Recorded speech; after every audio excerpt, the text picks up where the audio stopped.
the 2021 AFL Premiership season. Sir Doug Nicholls round. On ABC Radio and on ABC Sport Digital.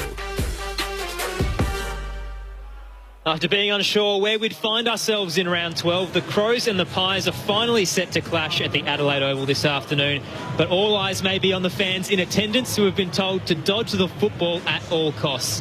It's Adelaide and Collingwood on Grandstand AFL, and we'd like to start our coverage by acknowledging the traditional owners of the land we are on, and wherever you may be listening. We'd also like to pay our respects to elders past, present and emerging. We would also like to extend that respect to any Aboriginal and Torres Strait Islanders listening. No late changes for both sides, so Collingwood will be without Brodie Grundy after a neck injury. So Max Lynch comes in for his second game. Jamie Elliott also returning from a broken leg for the Pies. Chris Mayne out. He's been managed. Meanwhile, for the Crows, Ronan O'Connor plays his second game, replacing the concussed Sam Berry, and Andrew McPherson returns for Luke Brown, who's out with Achilles soreness.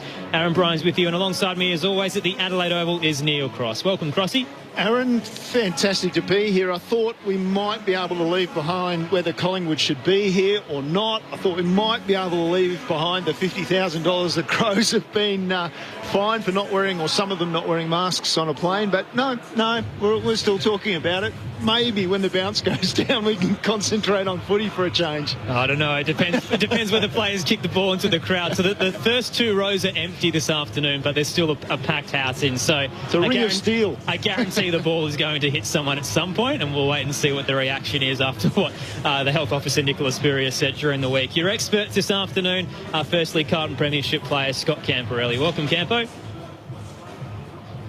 Sorry, guys. We're pressing the button at the same time. Great start. We've got a little bit of happening up here as well. No, good to be here. It's an important game, really, for Adelaide. A really winnable game.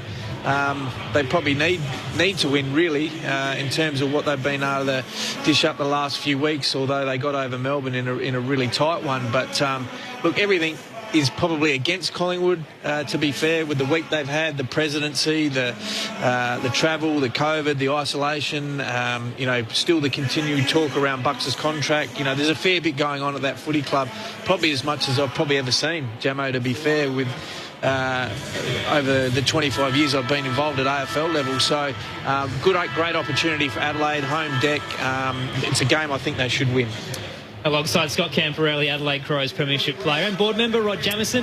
Been a busy day for you, I imagine, Jamo, at the Adelaide Football Club. He's got empty pockets now.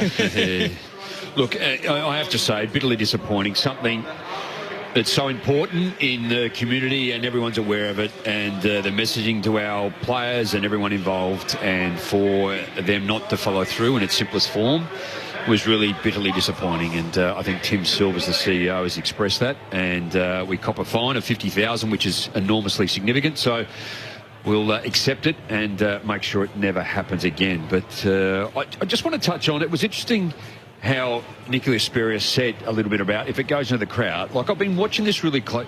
It's Australia's leading, I think it's epidemiologist, has clearly said 2 days ago, it's highly unlikely to almost never that you will catch COVID off a football, even let alone a surface. So again, I keep hearing it continually. Don't touch the footy. Well, Nicola followed it up by saying that you should never touch footballs that come from the game anyway, because they're sweaty and they've got the players' germs on them. I don't know how many sweaty blokes are on a field, but just wash your hands, Campo, before you eat your hot chips. Moments away from bounce down. Let's head down to the boundary line. Jack Paquetta's there for us this afternoon. Good afternoon, Aaron. I'm one of the lucky ones to be here sitting in the front row today. It's so far so good on the weather front. It is looking slightly overcast, and there is the chance of a couple of showers, but it is sunny at the moment. There is a slight breeze blowing towards the southern end of the ground. The Crows will be kicking against that breeze. Shane McAdam won the toss. Adelaide kicking to the northern end. Starting benches for the Crows: Rowe, Hamill, O'Connor and Scholl. Off for Collingwood: Thomas, Sire, Rantal and Madgen. The two medical subs: Nick Murray and Callum Brown. The text line this afternoon, 0437 774 774. It's Adelaide and Collingwood on Grandstand AFL. Neil Cross to kick things off. What a difference a year makes. When these sides last met, Collingwood sitting 7th on the ladder and Adelaide 18th without a win. It's a changing season, this one. Adelaide on the way up, and out of the middle they'll come through Sloane. He goes forward off the left foot. Walker only got rid of his man, couldn't get back to the ball. Comes to ground, Walker follows up on the ground. Now he makes a tackle on Pendlebury, who's taken inside the attacking 50 for Adelaide. A little bit of push and shove in the afters. And just to warm the hands, I think, the players, just a little bit of push and shove and the ball will be thrown up. Certainly gloomy conditions here at the Adelaide Oval, but a low chance of rain.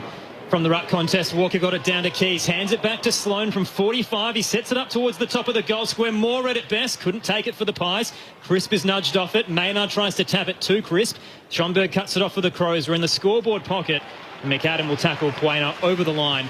Boundary throw in to come. Interesting, Scott Pendlebury starting in the half-back line today, Jamo. He's played spasmodically this year, and Crisp is in the midfield at the moment. And that might be out on the full. It is. From the ruck contest, it was backhanded over the line by Roughhead, and it was over the line on the full, and that counts as being out on the full. And Fogarty will take the free kick for Adelaide. Hard against that boundary line in the right forward pocket in front of the scoreboard. He's going to try and hook it across his body on the left foot as he runs around, hooks it around, and kicks the opening goal. Well, maybe that was a misreading of the rules by Roughhead, but he backhanded the ball over the boundary line from a ruck contest on the full. It's a free kick. I think that's an area where the Collingwood Football Club are going to struggle today too. When you have a look at Max Lynch, he's leading their ruck. He's only played the one. This is his second game, so the height and the experience in the air. Probably a little stiff on that scenario in terms of Roughhead as to where it was and how it happened. But you still got to execute. And Darcy Fogarty in some better form in recent time for Adelaide. I don't quite understand that. I know we want to try and even the game up, but the great Mick Moldhouse used to say, let the bakers bake. Yeah. You got a young player in for his first game, get him involved in the game, and put it to your midfielders at ground level. Well, Max Lynch is into the ruck in the centre circle up against O'Brien.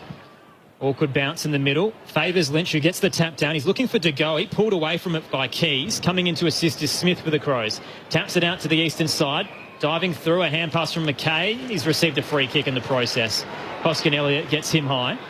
Short kick centrally to Sloane, the captain at the back edge of the centre circle. Pops it out towards the western side. Jones is alone there. Bianco did enough to bring it to ground. Then Jones tried to regather, kicked it straight into the man in front of him. Now Crisp and Bianco can head towards the 50 for the Pies. They're moving it quickly. Myercheck has it about 70 from goal. Nothing ahead of the footy. No, he had to pull up Myercheck. Now inside 50 he goes to the lead. And it was well placed for Elliott leading up, taking the mark 40 from goal, but at a reasonably acute angle as he backs up outside the 50. He'll start his run in from right on the boundary line. His fifth game for the year. It's classy when he's on. Talk about Pendlebury off the half back. Just read the footy well, didn't he? And important smother to win the football back. 4 goals straight for Jamie Elliott this season. Here's a set shot and his opportunity to open the scoring for Collingwood. What a beautiful kick. A lovely finish from Jamie Elliott. First of the afternoon for the Pies. They answer Adelaide's opening gambit. And it's a goal apiece after 3 minutes on Grandstand AFL. It was just really good patience, really, by Myercheck. He was the last line of that forward structure because Collingwood got up the ground, and so he did. He was great composure. He just held and waited till the other guys ran forward, and then the old double back. Andy McPherson, young player against a pretty experienced player in Jamie Elliott, just double back, pushed off him and led up into the space. So easy uncontested mark, but really nice finish. Probably the time where you actually allow him to just get goal side, isn't it, too? And you've got to kick 40 or 50 to get over the top, and you just cover off that space to restrict the player to run at the player with the footy. Scott Camporelli, Rod Jamieson, your experts this afternoon. Earlier today, Sydney defeating St Kilda by 9 points. At the moment, scores level here at the Adelaide Oval. In the middle, Lynch once again up against O'Brien. Bounced off O'Brien's head down towards Crisp for Collingwood. Tapped it to De Goey, but it was holding the ball. Tried to get a disposal away, Crisp, and the tap just wasn't clean enough. Free kick to the Crows. O'Brien will have it in the centre circle. Decides to send it long. Into the 50 to a pack at the front. Walker will rise. Can't bring it down. Knocked down to Rory Sloane. He couldn't gather under pressure. Murphy, rather, for the Crows. Hand passes to De Goey. Back edge of the centre square. Caught high in a tackle. Free kick to the Pies. And it'll go against Riley O'Brien. So Jordan De Goey has possession for Collingwood. Scores level at the moment, 1 straight 6 apiece. De Goey goes sideways, not the greatest of kicks. Finds Poulter on the bounce, and then his kick around the corner was high. Didn't even get to centre wing. Off hands comes to Walker. Tries to break a tackle. It squirts out, but Walker's going to be pinched for holding the ball. So Bianco will take the free kick for Collingwood between half back and centre wing on this broadcast side. Inboard and very short to De Goey, or yes, De Goey with the ball. So he goes short, and they've only managed to advance it towards centre wing with Dacos taking the mark there. Probably where they were when De Goey had it 4 or 5 disposals ago. And this has been the tactic we've seen the last couple of weeks from Collingwood, the lateral kicking. It was resulted in ugly football last week against Geelong. Now in the hands of Poulter, called to play on. He'll head up to the 50 at right half forward. All alone, Brodie Smith intercepts it for Adelaide. So his mark, he'll head back up towards centre wing on the western side. Laird will take it. Now a hand pass out wide to Seedsman. Pops it short, dangerously, rough head read at best. Cuts off Walker and takes the mark for Collingwood at right half back. So on the broadcast side, rough head. Thought about going inside, then he goes down the line. And the ball's brought down by the Crows defenders. Poulter picks it up, slices through the pack on the left foot inside 50. Couldn't have spotted up Kelly's chest any better. So Adelaide with the intercept mark. Kelly comes back to this broadcast side of the ground, short to Smith. Marks it about 10 metres in from the boundary line. Backs up, takes his time. Adelaide likes to go short from here, but he doesn't have an option, so he's forced to go down the line and long. O'Brien the target. He's just got rid of by Maynard. Ball comes to ground. Adelaide forces it forward. And then the hand pass from Schonberg was appalling. Almost gave it over to Thomas, but side bottom came through and took it eventually for Collingwood. Kicks it short to Poulter, who marks just forward of centre wing on the western side. Heads back into the square. Noble has some space. Heads to the 50 in the left forward pocket. Spots up Hoskin Elliott, who marks up against David McKay. McKay stands the mark about 47 or 48 from goal. Hoskin Elliott decides to centre his kick to the top of the goal square to a pack. Lynch flies, knocks it down. Thomas is there front and square and snaps it through from 20. Josh Thomas on return gets his first, and the Pies take an early lead. 2 straight 12 to 1 straight 6, approaching the 8-minute mark of the opening quarter on Grandstand AFL. Well, I like the kick that Poulter did. You know, young South Australian boy, Jamo, played at the Eagles last year. Good to see him back. 4 possessions early in this game, but left footer just rolled into the corridor, opened the game up. David McKay far too off Hoskin Elliott. Good contest, but front and square. Great positioning for Thomas. Easy goal. Got the good mullet too going, Poulter. But again, what's standing out for me at the moment, albeit they're moving it slow, but majority of the time they're maintaining possession with their kicks. Collingwood, they're going at 81% at the moment. Well, and they're doing that, Gemmo, on the basis that they don't have any key forwards. Yeah. So there's no point in bombing. So they're trying to actually play the game as to what the forward group that they've got. So Collingwood by a goal after Adelaide had the early one. Out of the middle, they'll come through Lynch, and he drives it long for Collingwood towards that Riverbank stand into the ground, going back, taking the defensive mark, Duday. And then he drops it in short, too short for Keys, had to half volley it. Interesting hand pass then to Duday. Smashed as he kicked it out to the eastern side of the ground. Off hands, brilliantly read by Kelly, running from half back down the line looking for Walker. Roughhead beat him. And Roughhead takes the mark just behind centre wing for Collingwood, eastern side of the ground, and it's the Pies by 6 points. Heads up to the attacking edge of the square. Smith's coming across, collided hard with Hoskin Elliott. Spills to Lynch, pops it into the 50 into open space. A bouncing ball that Hamill can read very well. Clears it out of the 50 for the Crows and works well from McAdam. Had plenty of Pies running back, but still managed to hit him in the centre square. So we've travelled 10 minutes now. We've had 9 turnovers in the game so far, and there's the 10th. McAdam just picks out the only Pie at the back edge of the square. Braden Maynard has it for them and heads out to the western side to Madgen. Looks ugly for Adelaide at the moment, doesn't it? Madgen plays on and wide, and De Goey takes the mark just near the interchange gates. And down the line he goes with his kick and out on the full. So just when you thought it couldn't get any uglier. I was just going to say, Crossy, I don't think it's not anything that Collingwood are doing, otherwise they're kicking and keeping it off each other, but Adelaide are turning the football over several times. The Crows move it quickly down the line. Fogarty has it just forward of centre wing on the western side. Sends it short. Just paid the 15 to McAdam. And he'll head up towards left half forward to Laird. Inside the boundary line, about 70 from goal. Pops it up into the 50. Sat a little bit too long for Seedsman. Madgen comes across and knocks it over the boundary line to be tossed back in. On the text line, 0437 774 774. Dave the Truckie says, go the Pies. On my way to Brisbane from Melbourne again. Good luck with the trip, Dave. Just saw a picture of Bucks in the box. He's got his mask on. He's all black. Looks like he's going to rob a bank. Ball back into play. Dacos back to goal. Just had to quickly put it on the foot, and Walker's taken the mark, 48 from goal, and as we know, he's in range. Wide out near the boundary at left half forward. The Taylor Walker is in reasonable nick in front of goals this season. He missed one last week out in front, which was unusual, but he should get the distance well and truly. Favoured here. Put it to the right.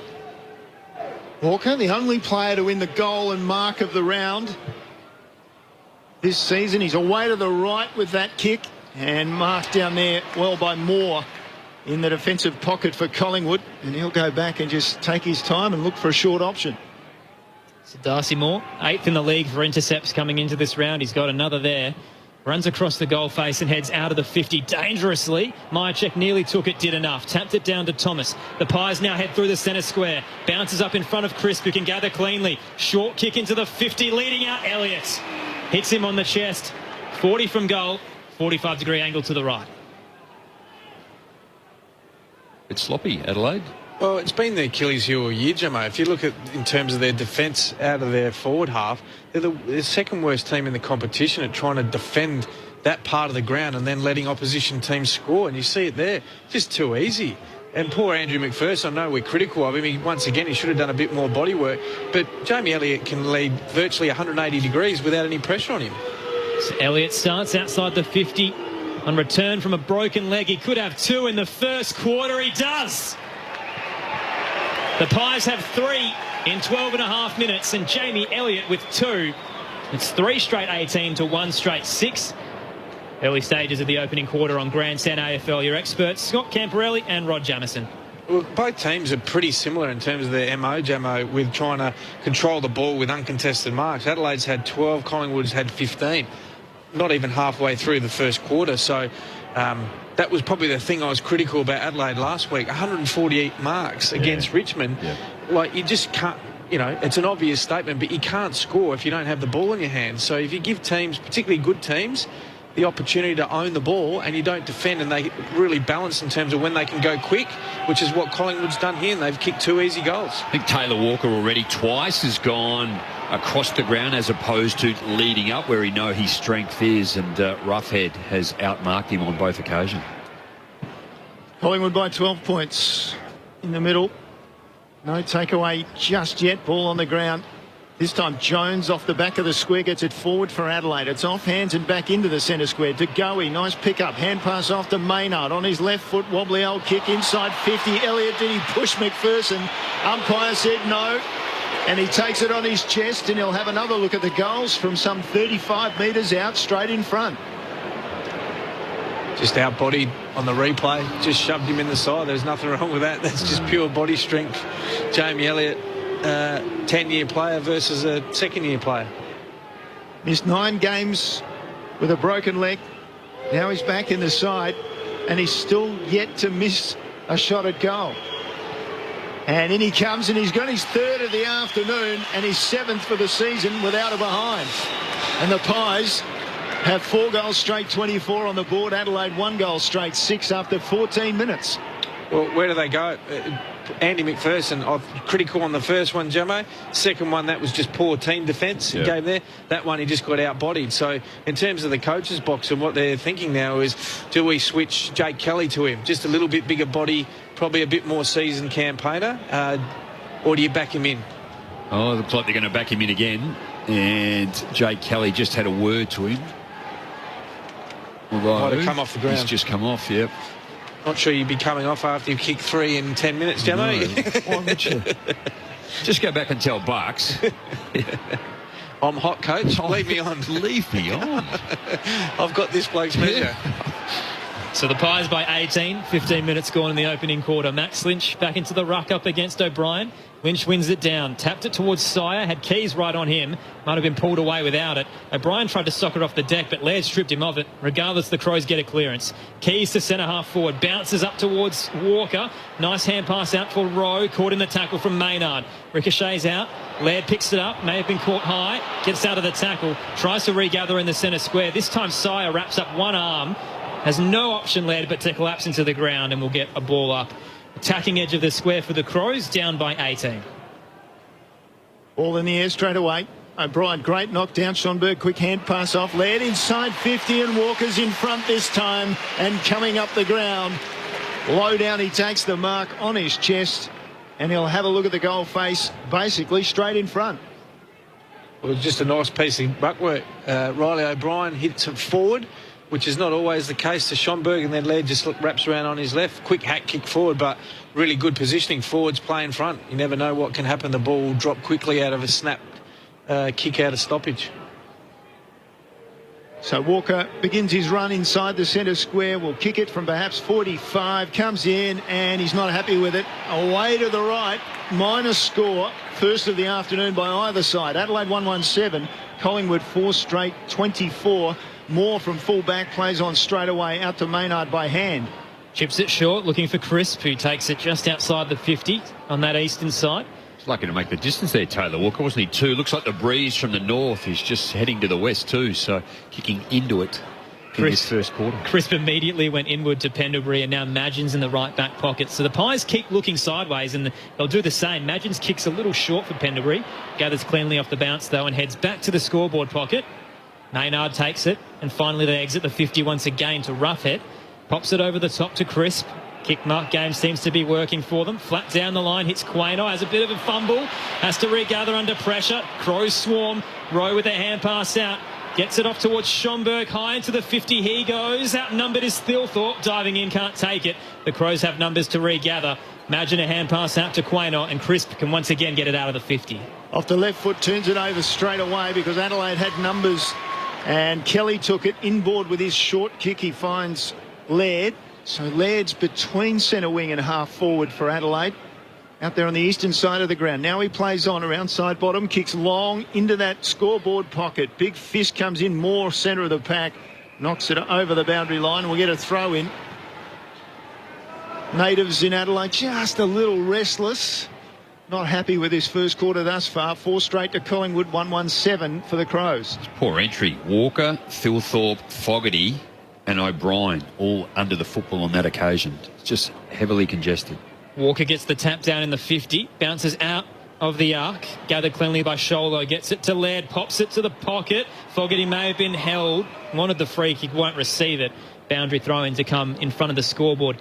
On the text line, an unnamed texter, please leave your name and where you're from when you message in us. Why we didn't do a welcome to country for this game? Well, it actually occurred while the Sydney-St Kilda game was on, but we'll do our best when available to broadcast them to you. Ball back into play. Walker knocks it down from the ruck contest. Now it's on the ground, and there's about 6 or 8 players standing around. The 2 over the ball were O'Connor for Adelaide and Madgen. Now it's in the air again from the umpire. Hand pass off from Pendlebury to side bottom. Gets it near the defensive 50 for Collingwood. And eventually it gets carried over the line. In the scrum, if you like. Collingwood, not a bad first quarter. 4 goals straight, leading Adelaide 1-1. They've sucked the energy out of Adelaide Oval, though. Very quiet here. Decent crowd in, though. Toss back in. Walker gets the tap down. McHenry couldn't gather cleanly, had to tackle side bottom in the end, who didn't have the football. Free kick to steal side bottom just inside the arc on that eastern side. Now side bottom opts to go short down the line. Hits up Darcy Cameron. That's Braden Sire, rather. Who then heads towards centre wing on the eastern side. This time he'll find Max Lynch in his second game. He's had a few touches so far, coming up for his third. And 50. 50 as well. And as a result, Max Lynch will be marched to the arc. Maybe a chance for the big man to have a shot on goal. At 200 centimetres, he certainly has the power. Doesn't even think about it. Pops it short to the left forward pocket. Big push out from Cameron. And the free kick will go to the Adelaide Crows. He completely got rid of Tom Doedee, and they'll receive it in the right back pocket. So Doedee backs up, then goes centrally with his kick to Smith. It was a good one. He wants to play on. He does play on. And just off a step, pounds the ball 50 metres from McAdam. And his arm was taken away by Bianco, so he'll take the free kick. He's at left half back on this broadcast side. Called to play on now. Down the line he's forced. And it gets over the back of the pack. That allows quick hand pass from McHenry to Schonberg. Schonberg had Thilthorpe out the back, but his pass was intercepted by Quainor for Collingwood, and now they distribute out to the other side of the ground. Rantel has it on that eastern side, hands it off to the running Poulter. Further down the eastern wing he goes. Butts is there underneath it. Brought it to ground but couldn't pick it up cleanly. And under pressure, he'll carry it over the boundary line. Down on the boundary is Jack Paqueta. Crows forward Taylor Walker has come from the ground complaining of a sore behind the right knee. So I'll keep you updated if there's any updates down here. Ball back into play. Out on the eastern side. O'Brien taps it down and then just tries to soccer it forward. Keys was over the ball as well. Eventually the ball squeezed out to Noble for Collingwood inside 50. Intercept mark taken nicely by Doedee. He started the game pretty well back there for Adelaide. So Doedee backs up, goes across the goal face. Partner in crime Brodie Smith with the mark. Up to 16 turnovers in the opening quarter. Is that pretty poor, Campo, or about around the mark? No, it's around the mark. They're just each team's not actually making them pay. That's probably the thing. Adelaide are kicking at 66%, Collingwood at 78%. So it's probably more Adelaide than Collingwood at the moment. In defensive 50, Smith decides to send it long down the western side. Roughhead read it best in the pack. Takes the intercept mark for Collingwood. Heads into defensive 50 to Moore. They're looking for the switch now. Moore wastes no time. Plays on and sends it into the square. Under pressure, Rantel. Big high tackle. Very ugly on Chase Jones, who's popped straight back up, no dramas. Short chip kick to the logo on the eastern side to Keys. The Crows now, awkward hand pass for Sloane. Under a tackle, he's dropped it. Poulter got him. Free kick to Collingwood on the eastern side, and the crowd's getting very upset with this opening quarter so far. The Pies up by 17 points. It's frustrating, isn't it, too, to watch? You saw how good Adelaide were first and last quarter, the second and third. They just handballed a lot, handballed to people under pressure, fumbled and didn't hit their mark, and that's continued into this first quarter. Well, Collingwood have decided to go sideways. They've found Dacos, who received it from Pendlebury, and Dacos with the mark. He's at right half back, so they've switched it from that eastern side onto this broadcast side. De Goey leads up, takes the mark now from Dacos's pass. De Goey decides to go back defensively. 25 from goal, he had Roughhead, who quickly distributes the hand pass out to Madgen. They're out on the far side. Quainor takes a run. Short pass, stabs it up towards centre wing. Poulter decided to stop. Held up time a little bit. Still went short to Rantel, who spilled the chest mark. Flicked it back out, though. More with the defensive hand pass to Quainor. And the Pies once again head back to go forward. Quainor, after a spin, heads up to left half forward and kicks it out on the full. Free kick to Adelaide at right half back, down by 17 points, kicking to the northern end at the 23.5 minute mark. Don't think there'll be a distribution of the video of this first quarter. It's not been fantastic football from either side. A lot of mistakes, as we've already talked about. Adelaide, high kick towards centre wing. Huge pack. O'Brien brings it down. I think the Keys in the end. He just scrambles the ball into the forward 50. It's set up for Roughhead. He couldn't take it. McAdam with the pressure, but he was good enough to get the hand pass away to Pendlebury. Comes to this side of the ground, the broadcast side. And the mark taken there leading up from Murphy. So Murphy immediately looks backwards. Now he's called to play on. Goes down the line, kicks it out on the full. Or was it touched off the boot? No, it wasn't. It was just a simple error. Again, something we know all about. We've seen a lot of them. Oz kick footy at the moment, Crossy. Chase Jones back into Brodie Smith at left half back and now into defensive 50 for the Crows. He could fit in the Oz kick game.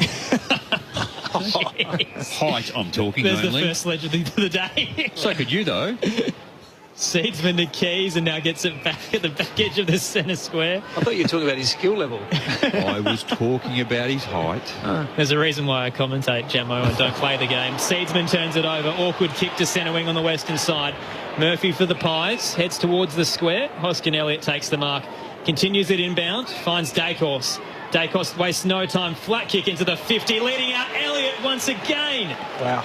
Jamie Elliott, 35 from goal, straight in front, has a chance to kick his 4th of the opening quarter. That's really poor from Adelaide's midfield group. It's almost like there's the electric fence around the D50. They're allowed to actually run back into the D50 and help and cover that corridor space for a leading forward. Just really lazy defensively from Adelaide. But what happens is all these uncontested marks, there's no energy left for them to turn it into offence because they're too busy chasing. What a start this would be for Jamie Elliott. Starts outside the 50, kicks from 40. It's a little left. He snuck it home. Gee, they didn't look sold on that, the Pies players, but they've got the major. And Jamie Elliott has 4 in the opening quarter. Collingwood out to a 23-point lead. 5 straight 30 to the Crows 1-1-7. Let's check in on Tex Walker's status down on the boundary. Jack Paqueta. Well, Taylor Walker is about to come back on the field. They've strapped the top of his right calf. They were working on it for a lot of time there, but he's going to go out there and give it another shot. There's that, what you say, electric fence around. We're going to get the electric prodders out again. Matthew Nicks must be... He'd be livid at this. Well, they just haven't learned from last week, Jamo. Yeah. Once again, 40 uncontested marks Collingwood have had already in this quarter. And time in possession, 46-38. You're not going to win a game of footy if you don't get the ball back. Didn't kick a goal in the first half against Geelong last week. And here they are, kicking 5 straight. 4 to Elliott, if you don't mind. The Pies are doing very well, and out of the middle they come again. It's reached as far as Thomas. He's at left half forward. He puts a left foot inside forward 50. Oh, it was almost brought down. Out of the mark, on the ground. Umpire circling. Still the ball bobbles around amongst the players, and now we'll get the ball up. It's only about 30 metres out from the goal face. So inside Collingwood's attacking 50. Plenty of time left for a major. In the ruck contest, O'Brien got the tap, spilled off a few hands to Seedsman, barrels it out of the 50. Sitting underneath it, Noble juggled it under pressure, took the mark, called to play on, it must have been touched. Quaynor taps it out towards Roughhead, now back to Moore, under pressure, his hand pass heads towards Schomburg. The Crows now heading into the centre square. It's messy football, but it's going to be held up for a free kick. A push in the back against John Noble. As a result, Schomburg will receive the free kick after a bit of push and shove. True centre wing, just short of the eastern side. Boos from the crowd as Noble did his best just to delay things. Now Schomburg a high kick to half forward. Talk about inefficient. That was horrible. And Crisp just watched the ball and got an uncontested mark. He was at the front of the approaching pack, and the pack just didn't get there. So he goes short right to the boundary line. Roughhead, who's had a good first quarter in defence, takes the mark. Just steps inside the line and goes long. This is all on the eastern side of the ground. Ball comes off Cameron's hands to the front, and umpire still calling play on. And finally, he'll come in and decide to ball it up. It's basically on centre wing on the eastern side of the Adelaide Oval as we approach quarter time. Collingwood 5 straight, Adelaide 1-1. So on the reset, O'Brien gets it down. Went straight towards Crisp, who couldn't dispose of it cleanly. Coming through Poulter for the Pies. He's wrapped up by 3 Crows and drops it. Ball comes out. Rantail just inside the boundary line. Gets a disposal away on the quarter time siren. It's been all Collingwood in the opening quarter. A fly-in, fly-out. Difficult day, a difficult year for them, but they're showing no signs of that. 5 straight 30, leading Adelaide 1-1-7. Jamie Elliott with 4 goals in the first break. Josh Thomas with 1 for the Pies, and meanwhile the only goal for the Crows coming through Darcy Fogarty. A quick check-in on the boundary line with Jack Paqueta. Well, the Crows had seen enough towards the end of that first quarter. They made the switch. Jake Kelly was on Jamie Elliott at the end of that term, so let's see if he goes to him at the start of this second term. So a 23-point lead to the Pies at quarter time. Plenty of text to run through following this break on 0437 774 774. Earlier today, Sydney defeating St Kilda by 9 points, and last night, Melbourne defeating Brisbane by 22 points. Here at the Adelaide Oval, it is the Pies by 23, wherever you're listening on ABC Radio and ABC Sport Digital. This is Grandstand AFL. So, am I the only one with a secret that would end a relationship? No, he's not. Australia, we need to talk. We asked 60,000 Australians 600 questions, and nothing was off limits. Should the vaccine be mandatory? Do I like my boss? Should politicians resign if they lie to the public? How often do I change my sheets? Now we have a picture of Australia like never before. See where you fit at abc.net.au/Australia Talks. The 2021 AFL Premiership season Sir Doug Nicholls round on ABC Radio and on ABC Sport Digital. Hoskin Elliott decides to centre his kick to the top of the goal square to a pack. Lynch flies, knocks it down. Thomas is there front and square and snaps it through from 20. Myercheck nearly took it, did enough. Tapped it down to Thomas. The Pies now head through the centre square. Bounces up in front of Crisp, who can gather cleanly. Short kick into the 50, leading out Elliott. Hits him on the chest. Elliott starts outside the 50. On return from a broken leg, he could have two in the first quarter. He does. De Goey, nice pickup. Hand pass off to Maynard. On his left foot, wobbly old kick inside 50. Elliott, did he push McPherson? Umpire said no. And he takes it on his chest, and he'll have another look at the goals from some 35 metres out, straight in front. And in he comes, and he's got his third of the afternoon. Seedsman turns it over. Awkward kick to centre wing on the western side. Murphy for the Pies. Heads towards the square. Hoskin Elliott takes the mark. Continues it inbound. Finds Dacos. Dacos wastes no time. Flat kick into the 50. Leading out Elliott once again. What a start this would be for Jamie Elliott. Starts outside the 50. Kicks from 40. He's snuck it home. The 2021 AFL Premiership season Sir Doug Nicholls round on ABC Radio and on ABC Sport Digital. Collingwood with the hot start at the Adelaide Oval. 4 goals to Jamie Elliott. 5 straight 30. They lead Adelaide 1-1-7. The Crows inaccurate and letting Collingwood play the defensive game we saw last week against Geelong. Lots of uncontested marking, lots of lateral kicking. It's been ugly football, but the Pies are up by 23 points at the first break. Earlier today, Sydney defeating St Kilda by 9 points. Jake Lloyd had 27 touches. Will Hayward with 3 goals. Jack Higgins kicked 1 goal, 6 for St Kilda in their 9-point loss earlier today. Coming up shortly as well following this game, Dream Time in the West. Great to have the coverage there between Essendon and Richmond with Clint Wilden and Ben Cameron coming up very shortly. But here at the Adelaide Oval, it is the Pies up against the Crows. A fly-in, fly-out model for Collingwood today seems to be working for them so far. Aaron Bryans and Neil Cross with you, your experts. Carlton Premiership player Scott Camporelli and Adelaide Crows Premiership player Rod Jamieson. I just don't like the way the Crows are playing, Jamo, to be quite honest. They're getting beaten in contested possession. They're getting beaten in uncontested possession. They clearly haven't learnt from last week against Richmond, allowing them to have 40 uncontested marks again. And in terms of time in possession, 48% to Collingwood, 36 to Adelaide. And it just doesn't make sense to me. Like, why are they allowing them just to own the ball and just keep the ball off them? And then when they have turned it over, they've gone whack, which is Adelaide's worst stat of the year, is that they cannot defend transition, particularly out of their front half. And Collingwood have turned the ball over and they've gone back. They've kicked 4 out of their 5 goals in the Adelaide's attacking mid, Collingwood's defensive mid, and they've gone all the way through. I said, well, critical with Andy McPherson. He's had 3 kicked on him by Jamie Elliott. 1 was poor bodywork. The other 2 is just poor defensive transition by either the defenders or the midfielders coming through. Just lack of any sort of intensity from Adelaide at all that we haven't seen for majority of the year. Oh, I can't not disagree with you. The way that Adelaide played in that first quarter, we spoke about, I guess, the ability to be able to pick up the football cleanly. They were unable to do that. They're on top in the clearances, but only just 10-6. But they're fumbling and they were handballing to other players that are either under pressure, that are struggling also to use the football.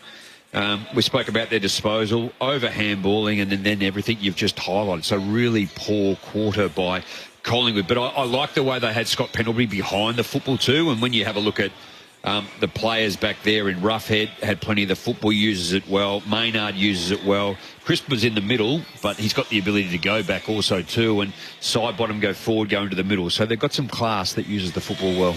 On the text line, Mr. Wilson has texted in on 0437 774 774 saying, wow, what a great round of footy. I'm here with the lovely Jenny listening to the great call. It's a great tribute to our Indigenous stars. Mrs. Wilson and I love our game's diversity between this and the AFLW. Thanks again for keeping us sane from a lockdown at Campbell's Creek. Glad you're enjoying it, Mr. Wilson. Didn't actually get your name in that text there, but thanks for listening in. Also on the text line, A couple of unnamed texters. Agent 604 says, we have missed Jamie Elliott. He showed in that quarter just how good he is. He certainly did. 4 goals for the Pies on a return from a broken leg. And Adrienne in Hampton East says, hi Grandstand, always enjoy the game, but why do coaches take off players when they have kicked a goal? Is it 4 rotations? Because Jamie Elliott went off after his third. Came back and kicked correct. It's a set rotation. Yeah. That would have been his time to come off. And I think Matthew Nix wanted him off too. So did Andy McPherson. Matthew Nix very animated in the huddle at quarter time as the second quarter gets underway. It's Collingwood up by 23. In the middle, De Goey gets a hand pass to Crisp, who spilt it before he earns it. Laird now can regather for the Crows. Hands it to O'Brien, who heads into the 50. Walker leading out, takes it. 49 from goal, slight angle to the right. He doesn't deliver the football all that precisely, Riley O'Brien. It was a floater, but again, as Taylor Walker did in that first quarter in front of Roughead, he was able to just be in front at the fall of the football. Roughead is sitting off, and if Taylor's going to go from side to side, transition and lead that way, Roughead will be all over him all day. So Tex starts inside the square, loads up from 55. It's a massive kick. Taylor Walker gets his first. The Crows strike first in the second quarter. It's now down to a 17-point margin. Collingwood 5 straight 30, Adelaide 2-1-13. First minute of the second quarter on Grandstand AFL. Well, centre bounce clearance. They've been on top in that part of the ground, to be fair. That's 5-1 out of there for the game.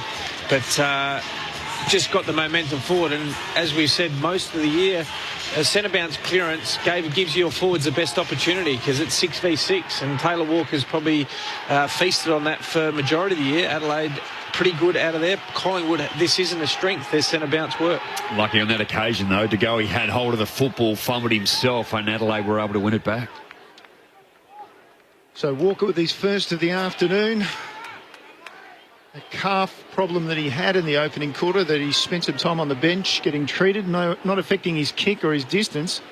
Back in the middle, it's called play on. O'Brien with a tap down. It advantaged him, but it's still on the ground now. Clean possession finally for Brody Smith, came through. Hand pass into the path of Keys. He picked it up, hand passed it forward. Wasn't the greatest. And now it might be Scholl underneath there, who's going to get pinched for holding. No, he isn't. Got it out in time. Sloan over the ball. McKay was in there as well, and Scholl comes back and makes a tackle on Noble of Collingwood, and the umpire finally calls for it. Still not out of the centre square, but slightly to Adelaide's end of the ground. Quick reset. O'Brien gets the tap down, looking for Sloan. Flicked a hand pass out to McKay. Threw it on the boot, curling into the 50. Walker crunched the pack, spills front and square to Keys. Outside of the boot, he pops it to the top of the goal square. Bounces through Philthorpe. Maynard taps it. Ricochets off the top of his knee and over the boundary line, to be tossed in the right forward pocket for the Crows. Down by 17 points, but hot in the early stages of the second quarter. Don't see that too often. Darcy Fogarty go to ground after a hip and shoulder. So Brandon Maynard has been a good defender for the Hot Pies. Coming up Crossy on 150 shortly. Not too far away. Ball back into play. Walker tries to get to the front, taps it to the front, comes to Crisp for Collingwood, and a beautiful pass down the line finds Thomas ahead of Hamill. And so Thomas just outside defensive 50 for Collingwood, at left half back on this broadcast side. Comes down the line with his kick, and Duday looks like he was pushed away from it by Cameron. Umpire called play on. Ball on the ground. Seedsman lost control of the ball, and now Collingwood just hack it high through Poulter. Off hands, it falls to De Goey, who just keeps it in play. No, just carried over the line by McPherson. Boundary throw in to come at left half forward. On the text line, Wingman says the reason the Crows were down in the opening quarter was because they got a well-deserved spray last night before the $50,000 fine they received earlier today. Toss back in. O'Brien nudged his opponent out of the ruck, got a hand pass away under pressure. Dacos fell over the ball as well. Ricochets out towards McHenry. Under pressure from Quainoy, gets a defensive hand pass to Laird. The Crows now on the western side through Seedsman. Sends it up towards the 50. Moore comes to crunch the pack. Roughead brings it to ground. Free kick for a chop of the arms. Fogarty receives it. Pops it short into the 50 for Walker. Juggled it, couldn't take it. Penderbury came across to assist. Collingwood now in the left back pocket. Noble, a hand pass over the top to Sidebottom. Tried to go through the legs of Seedsman. Ricocheted off his boot to Walker. His hand pass smothered. Slow now for the Crows. Still inside their attacking 50. Got it out. Fogarty was caught by a couple. Fans thought it was high. No free kick. Ball up to come on the paint of 50. Christian Petrarca last night, just how clean was he in the contest? I mean, he's been in the competition for a while and taken his game to another level. Walker out of the ruck contest, thought about snapping, but instead trying to feed a hand pass. Adelaide managed to get it through McHenry now. It was untidy. McHenry just sloppy kick towards goals. Pendlebury, did he take it? The umpire said yes. It was a chest mark to start with, unopposed, and then he dropped it and he picked it up just before it hit the ground. So now he's in the back pocket and he goes sideways, as Collingwood is wont to do, and he finds Moore. He's in the right back pocket on that eastern side. I imagine you were alluding to the fact that Adelaide could use a player like Petrarca right now, Jamo? Oh, just watching, both these sides here as Adelaide intercept, although it might go to Collingwood for a push in the back. It will. But it was just, he was so clean and strong and he kept his feet, and on occasions almost looked like he was going to fall over and slip, but managed to have both hands on the footy, keep his feet, and then penetrate but also score. Murphy with the free kick, sent it up towards centre wing, off a few hands. Sloan gets it out to Keys, hand pass to Laird, back to Smith, now out wide to McKay, who's got some space at left half forward, kicks it into the pocket, he's looking for Thilthorpe, who got rid of his opponent, takes the mark, runs into the open goal. Riley Thilthorpe gets his first. The Crows with 2 quick goals to start the second quarter. We're down to an 11-point game. 5 straight 30 Collingwood, Adelaide 3-1-19 on Grandstand AFL. Your experts Scott Camporelli and Rod Jamieson. Well, what a great passage of play. They went forward. It was an outball, a handball to McKay, but he got it in one-on-one. And what a great advertisement for the future for Adelaide. Riley Thilthorpe versus Darcy Moore, who's arguably in all-Australian form down back, just gets it done one-on-one. I mean, Crow supporters would be very, very happy with that, and a great confidence builder for him. But it just, once again, it just goes to show if you can get it in quick to your forwards one-on-one, particularly a guy who's 200-plus centimetres, he's going to give Darcy Moore a real tough time down there. He's all class, isn't he, too? And he looks really laconic in his manner and how he does it. I sometimes sit going, just give me some more energy around how you get at the football and how you use it. But look, it's just his natural style and the way that he plays. Thilthorpe 13-3 for the season. Adelaide will get the centre break. It'll be through Sloan, who was taken high. So he's right in the centre of the ground, Rory Sloan. Wasn't the greatest of kick. Looked like he got a little bit under it. And going back, middle of the pack. Geez, that's a strong mark by Roughhead. He went back, floated, and took the defensive mark. Great mark. Better by Adelaide defensively this quarter. You can see that they've really tightened up. And they're forcing him either wide, now slow, and now they're going to have to kick down the line, which is what they weren't. Oop. Roughhead went to Noble, whose kick was smothered in the pocket. Hands out towards Walker, who ran into the goal and missed it through the right-hand side. Gee, that was good pressure from Adelaide, but couldn't finish it off. A minor score to Tex. It's a 10-point game now. What about the master here? I'm standing next to him. You've done this, you call that, and you've done it again. Hey, you just snapped your fingers, said how good the defensive work. Taylor Smothers, have a shot on goal. Anything else? Not at the moment. Well, Stephen Williams was the answer. I think I'm going to change it. Collingwood, meanwhile, as Jamo waxes lyrical, deciding to go out to the eastern side from the kick-in. They kept it short when they were forced into a contest. Now the ball on the ground, and towards the boundary line goes Smith for Adelaide. Taps it away from Dacos. Ball will be thrown in between half-back for Collingwood and centre wing out there on the eastern side. 5 inside 50s to Adelaide. Collingwood haven't been past the centre in this quarter. So toss back in. O'Brien up against Lynch. Lynch got rid of O'Brien in the ruck contest. Neither of them tapped it down. Pendlebury with a hand pass at the back to Crisp. Centres his kick for the Pies. Bit over the head of Poulter. Coming to assist, though, Bianco gets it back to him. Now sends it up the western side to left half forward. De Goey in a one-on-one. Tried to use the body to get Smith away. Trying to advantage Murphy. He was under pressure from Brodie Smith. As a result, the Crows get a hand pass away to Chase Jones, who's wrapped up by Bianco. Didn't dispose of it cleanly. Free kick to the Pies. Trent Bianco's about 60 from goal as the free kick. How does that happen? The umpire just give the football back to the player. He just wants things to happen in a hurry. Bianco pops it into left forward pocket. De go. He's been left alone.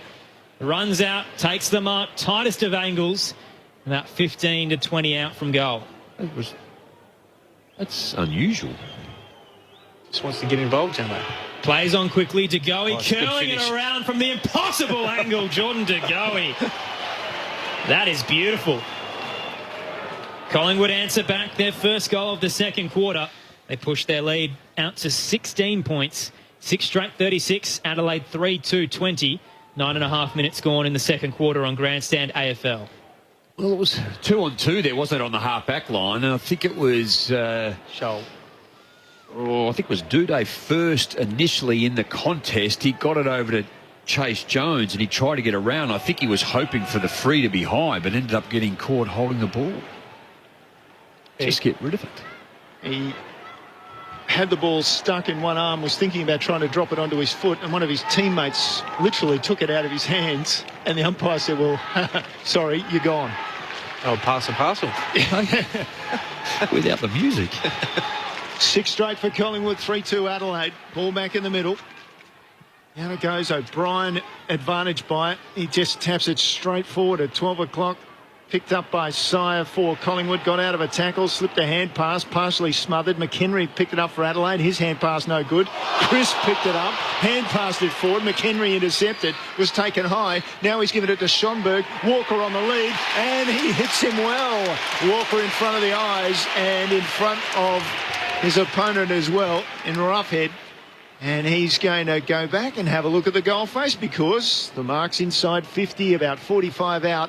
Walker will have to kick this 50, and you'd think you'd back him for at least a score. He didn't like the attention, but he's beaten Roughhead every time in front when he leads up at the footy. Highly dependent upon how the football is coming in, but he's at his best when he does that. Walker crosses 50, starts it on the right, stays there for the minor score for Adelaide. By this standards this afternoon, they've been inaccurate. 3-3 plays 6 straight. Adelaide trailing by 15 points. 1-3 to Taylor Walker. Pies wasting little time. Moore pierces his kick towards the arc. Crisp will take it. Plays on. McAdams right on him. Kicks out wide. Finds Pendlebury at right half back inside the boundary line. Left all alone as well, the Pies skipper. Has a bit of time to think about it and then pops it short down the line to Magid. The crowd has been fairly quiet most of the afternoon. Collingwood has had most of the control. Magid heads up towards centre wing on the eastern side. To a contest. Duday did well. Spoiled it behind Murphy. And over the boundary line to be tossed back in. On the text line, Bob and Joan texting in on 0437 774 774. Listening from Julia Creek saying, go Crows in outback Queensland. That's where they're listening. Well, I think that happens to be my mother, Aaron. Travelling around Australia right at the moment. Premier J. We're a family here at the ABC. Ball in the contest. O'Brien comes through, takes it out of mid-air, but it had come off the foot of Thomas and only went about 10 metres high and about 2 metres forward. So umpire will come in, separate the players again. Often said Collingwood travels well. Well, they don't travel interstate often, but they've won their last 3 against Adelaide here at the Adelaide Oval. Now, from the ruck contest, comes to ground again, and Sire with a big tackle for Collingwood forces another ball up as they rumble the ball towards their forward 50. They haven't been in there often in this quarter. Tap down from Darcy Cameron for the Pies. Fell towards Crisp. Tried to get a hand pass away under pressure from Laird. Just flicked it behind his head looking for Pendlebury. Couldn't take it cleanly. Maynard under pressure tried to get it out as well. Schonberg comes in, spins and gets a hand pass away for the Crows. Hamill heads towards De Goey though. He got caught in a tackle. Messy football on the eastern side. Finally the Crows use the numbers advantage. Hamill goes forward to McHenry. Under pressure got it to Laird. Now Keys through the eastern side they'll go. Seedsman over the top. Finds Rowe, has a man free at left half forward. Fogarty gets some time, kicks to the left forward pocket. McAdam rises, can't take it. Walker comes to assist, hands it back to McAdam. Run down in the tackle. His eyes were firmly on the goal. He was about to snap it through from 5 out. And caught from behind. It's a great run-down attempt from Will Hoskin-Elliott. Free kick to Collingwood in their defensive 50. Bit selfish, Shane McAdam. Just handball the ball to Keys. Easy goal. Well done by Magid. That was a great effort one-on-one to get that done. Well done, Paul Seaman too, just to intercept that Collingwood kick coming out of defence. Handballs in this quarter alone, 29-11. Adelaide's way, just over handballing, way too much, not hitting the mark, and just putting teammates under pressure. And then you don't handball when you should have. Seedsman forced the ball over the line from the ruck contest. Walker got it in his hand, snapped it forward. McAdam couldn't take the mark in the left forward pocket, and it trickles over the boundary line. So it'll be thrown in in that right forward pocket for Adelaide, just a metre or two from the behind post. It's a big game for Shane McAdam. 3 touches goalless last week. He wouldn't want another performance like that. Walker just nudges Cameron out of the ruck, takes it, curls it from 30 out. Touched. Oh. It's through for the minor score. Taylor Walker using the body very well there. Another behind for him. 14-point game now. Collingwood up 6 straight 36 to 3-4-22. It's getting like Tom Hawkins. Surely opponents know what's going to happen when Walker's in a ruck contest. So Quinal from the back pocket for Collingwood goes down the line. This is on the broadcast side. Ball falls over the back. Laird and then Hamill and then O'Connor, Keys, all hand passes. Jones finally ends up with it. Gave it by foot to Schonberg. He couldn't take the mark. He puts it 25 from goal. Walker picks it up, taken down in a tackle. And straight out in front of the goal face at that River Torrens end of the ground. Walker pulled down. We'll get a ball up. Quaynor, great tackle too on the big man. So again, Walker in the ruck up against Cameron. Tries to use the body. In front position, tapped it down to no one in particular. Spills out towards Crisp, who got a clearing kick for Collingwood. Worked well. It just went over the head of Chase Jones. Bianco takes it. Plays on under pressure. His hand pass, an ugly one. Coming through. Ronan O'Connor caught in the tackle. Elliott got him holding the ball. Collingwood lucky there. Played on. Their surge football nearly cost them. Jamie Elliott now in the centre square. Continues to want to move it fast. Plays on, pops it towards the 50. A 2-on-1 against Murphy. He brought it to ground. Then gathers his own ball. Caught in the tackle from Laird. Ball ricochets out. Elliott pops it back into the 50. The Crows have plenty of numbers sitting back. And Lockie Scholl takes the intercept mark. Scholl decides to go back defensively to McPherson. Rare touch for him. Dangerous. Goes back to the corridor with a short ball. Fortunately, it didn't turn it over. So Adelaide will retain control and decide to go into the pocket. And this time, Duday, as the crowd gets a little bit restless with this from Adelaide. Duday plays on. Outside defensive 50 with a kick right down the line. O'Brien takes a strong mark ahead of his direct opponent in Cameron, right where the interchange gates are. Just at times, Crossy, Adelaide making the easy game really hard too, Campo. So O'Brien, true centre wing, called to play on. Decides to head down the line. Plenty of players waiting there. No one reached the ball in time, though. Off a few hands. Laird sliding in, gets a hand pass out towards O'Connor. Spins around and kicks it into the 50 and hits the chest of Darcy Moore. The Pies again wasting little time. Dangerous kick to centre-half back. Turned it over. Sloane cuts it off. Hands it to Fogarty from 45. He heads home. It's too far right again. Another minor score to Adelaide. Their 4th of the second quarter. Only broken up by a major from Jordan De Goey for the Pies. It's now a 13-point game. 6 straight 36 Collingwood. Adelaide 3-5-23. 17.5 gone in the second. Roughhead brings the ball back into play. Goes to this broadcast side of the ground and eventually off the hands of Laird and over the line. We'll get a throw in. Interesting with Fogarty in that situation. He had a chance to straighten. He went with his left foot straight away. So the ball to be thrown in. Collingwood by 13 points. And Phil Thorpe knocked it down for Laird. He's taken in a tackle straight away by Sidebottom. Stares at the umpire. Umpire says, give it to me. 10 inside 50s Adelaide to Collingwood 3. They've just dominated quarter. 9-3 clearance. Winning contested possession by 8 as well. Cameron got the tap down, but Laird was there for the Crows. Handed it off towards Scholl into the 50. Walker gets rid of his opponent. Dives into the football. Takes it low to ground. He can go back from 40 out straight in front. A chance for Tex to kick his second. That occasion, Darcy Moore. The Roughheads drop back on to Darcy Fogarty deep. Again, just playing in front, too strong. Been a busy quarter for Tex. He's had 8 disposals leading the way in this quarter for Adelaide. Keys 6, Laird 6. Crisp for Collingwood with 8. Then it drops down to Scott Pendlebury with 3 and Darcy Moore 3. 3 behind so far, though. Can he make amends? Kicks from 50, too far left. Another minor score. 1 goal 4 for Tex this quarter. And the Crows, with a run of 5 behinds, now down by 12 points. Walker 1 goal 5 for the match. Collingwood bring it in. They'll be in trouble again as Laird. Well, he just got a tumble kick forward. Interesting. I don't think that was 10 metres, let alone 15. Anyway, Collingwood have got it back in their hands. Poulter now receives it from Madgen, who made that intercept mark. So Poulter just on defensive 50 at left half back on this broadcast side. Called the play on eventually. Down the line he goes with a kick and high.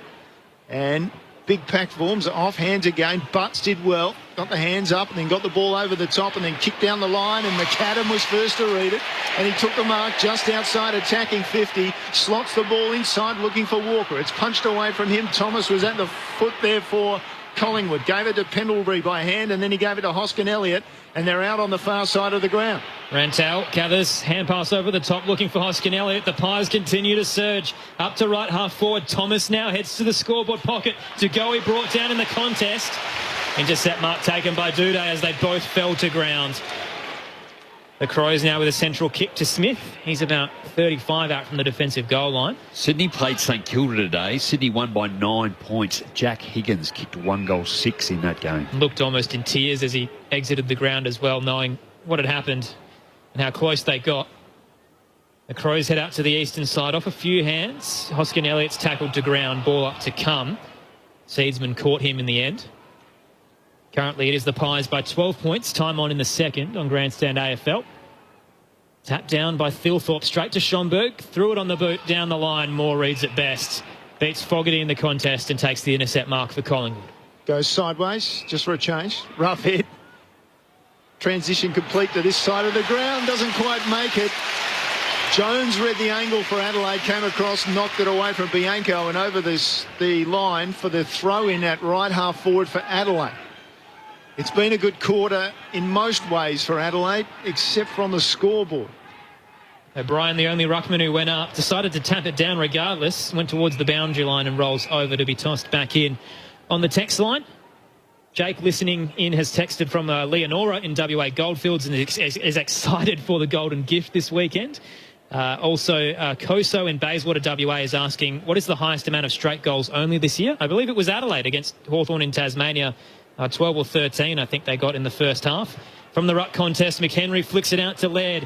High into the 50 he goes. Quaynor sitting underneath it, spilt the open mark.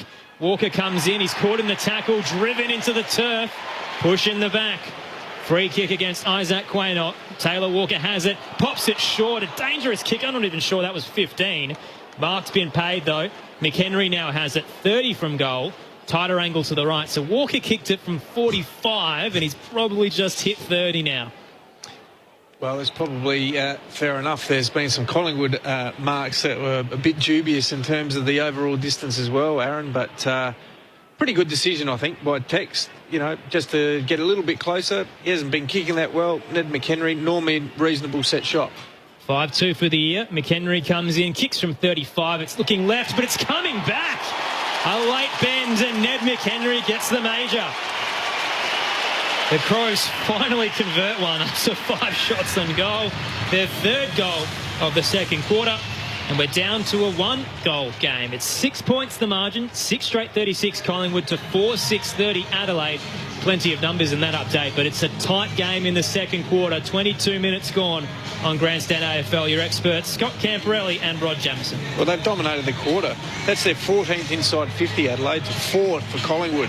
And we spoke about their clearance work. Adelaide 12-3, winning contested ball by 14. Handball receives, even though we've said they've handballed a lot, the forward handballs, the ones that go forward, are the most damaging ones.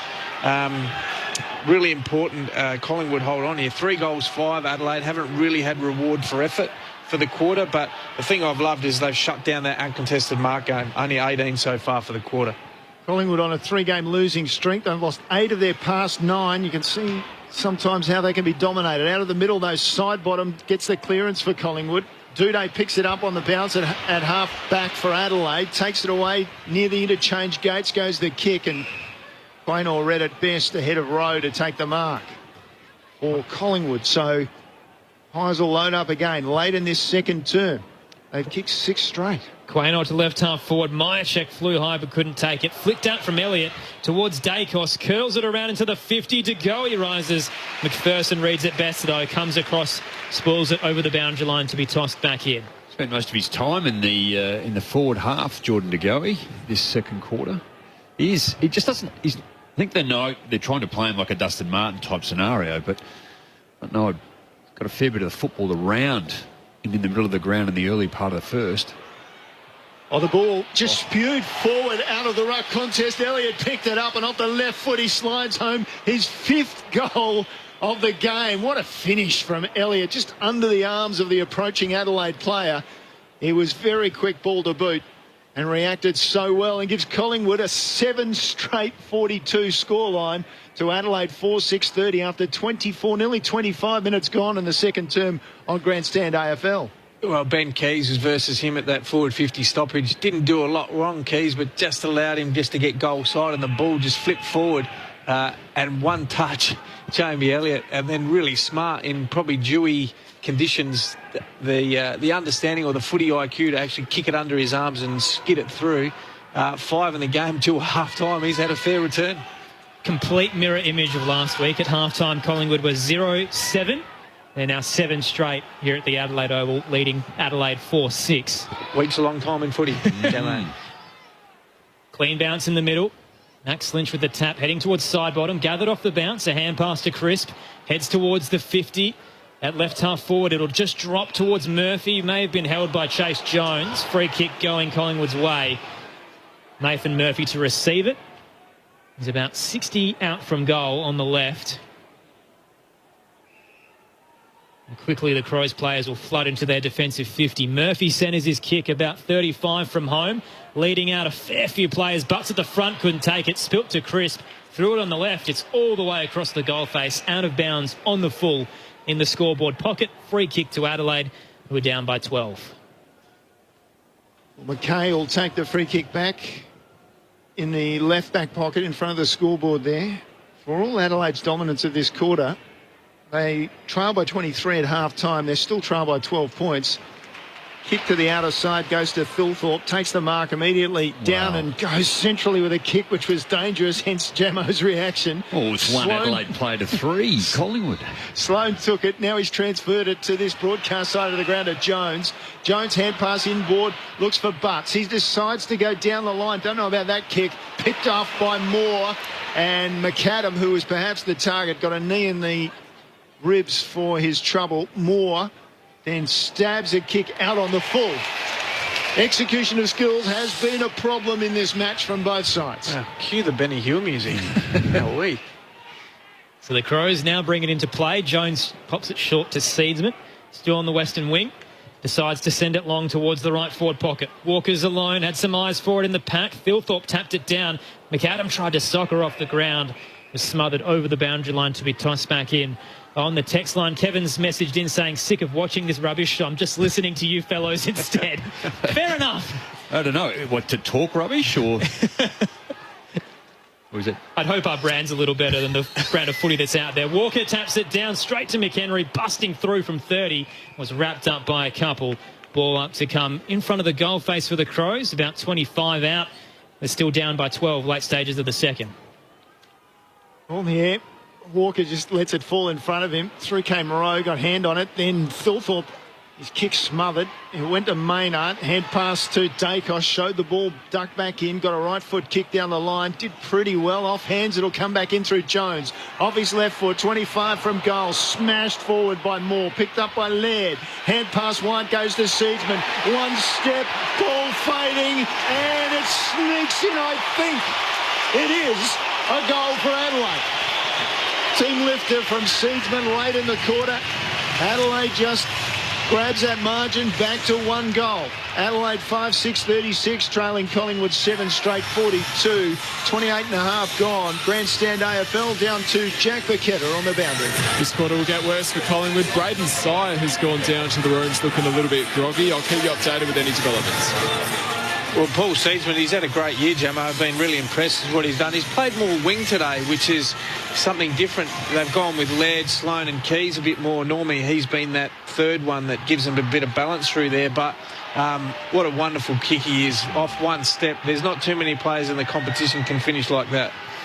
He has. He's only had 1 or 2 bad games. West Coast was probably his worst. And but when class players get the football, Rory Laird under pressure, the bullet-like handball out to the right spot to allow Paul Seedsman to settle down and have a shot. 6-point game. O'Brien taps it down to Laird. Now a hand pass to Keys, who has plenty of space in the square. Runs forward, sends it long into the 50. Philthorpe's there, got hands to it. Madgen nudged him just underneath it and cleared by Maynard for the Pies. Off a few hands, side bottom comes.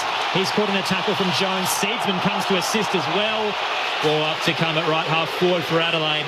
Down by 6, but they trailed by 23 at the first break. It's certainly game on at the Adelaide Oval. Well, it's almost holding the ball. I mean, prior opportunity with the fend-off, that's your prior. Ball in the air from the umpire. Dacos, kick smothered by O'Brien. Hand passes a little severe inside, picked up by Pendlebury for Collingwood. He'll come away from half-back, considers his options, goes towards the boundary line. He finds it in the end, although it was Duday taking it across. He had no other option.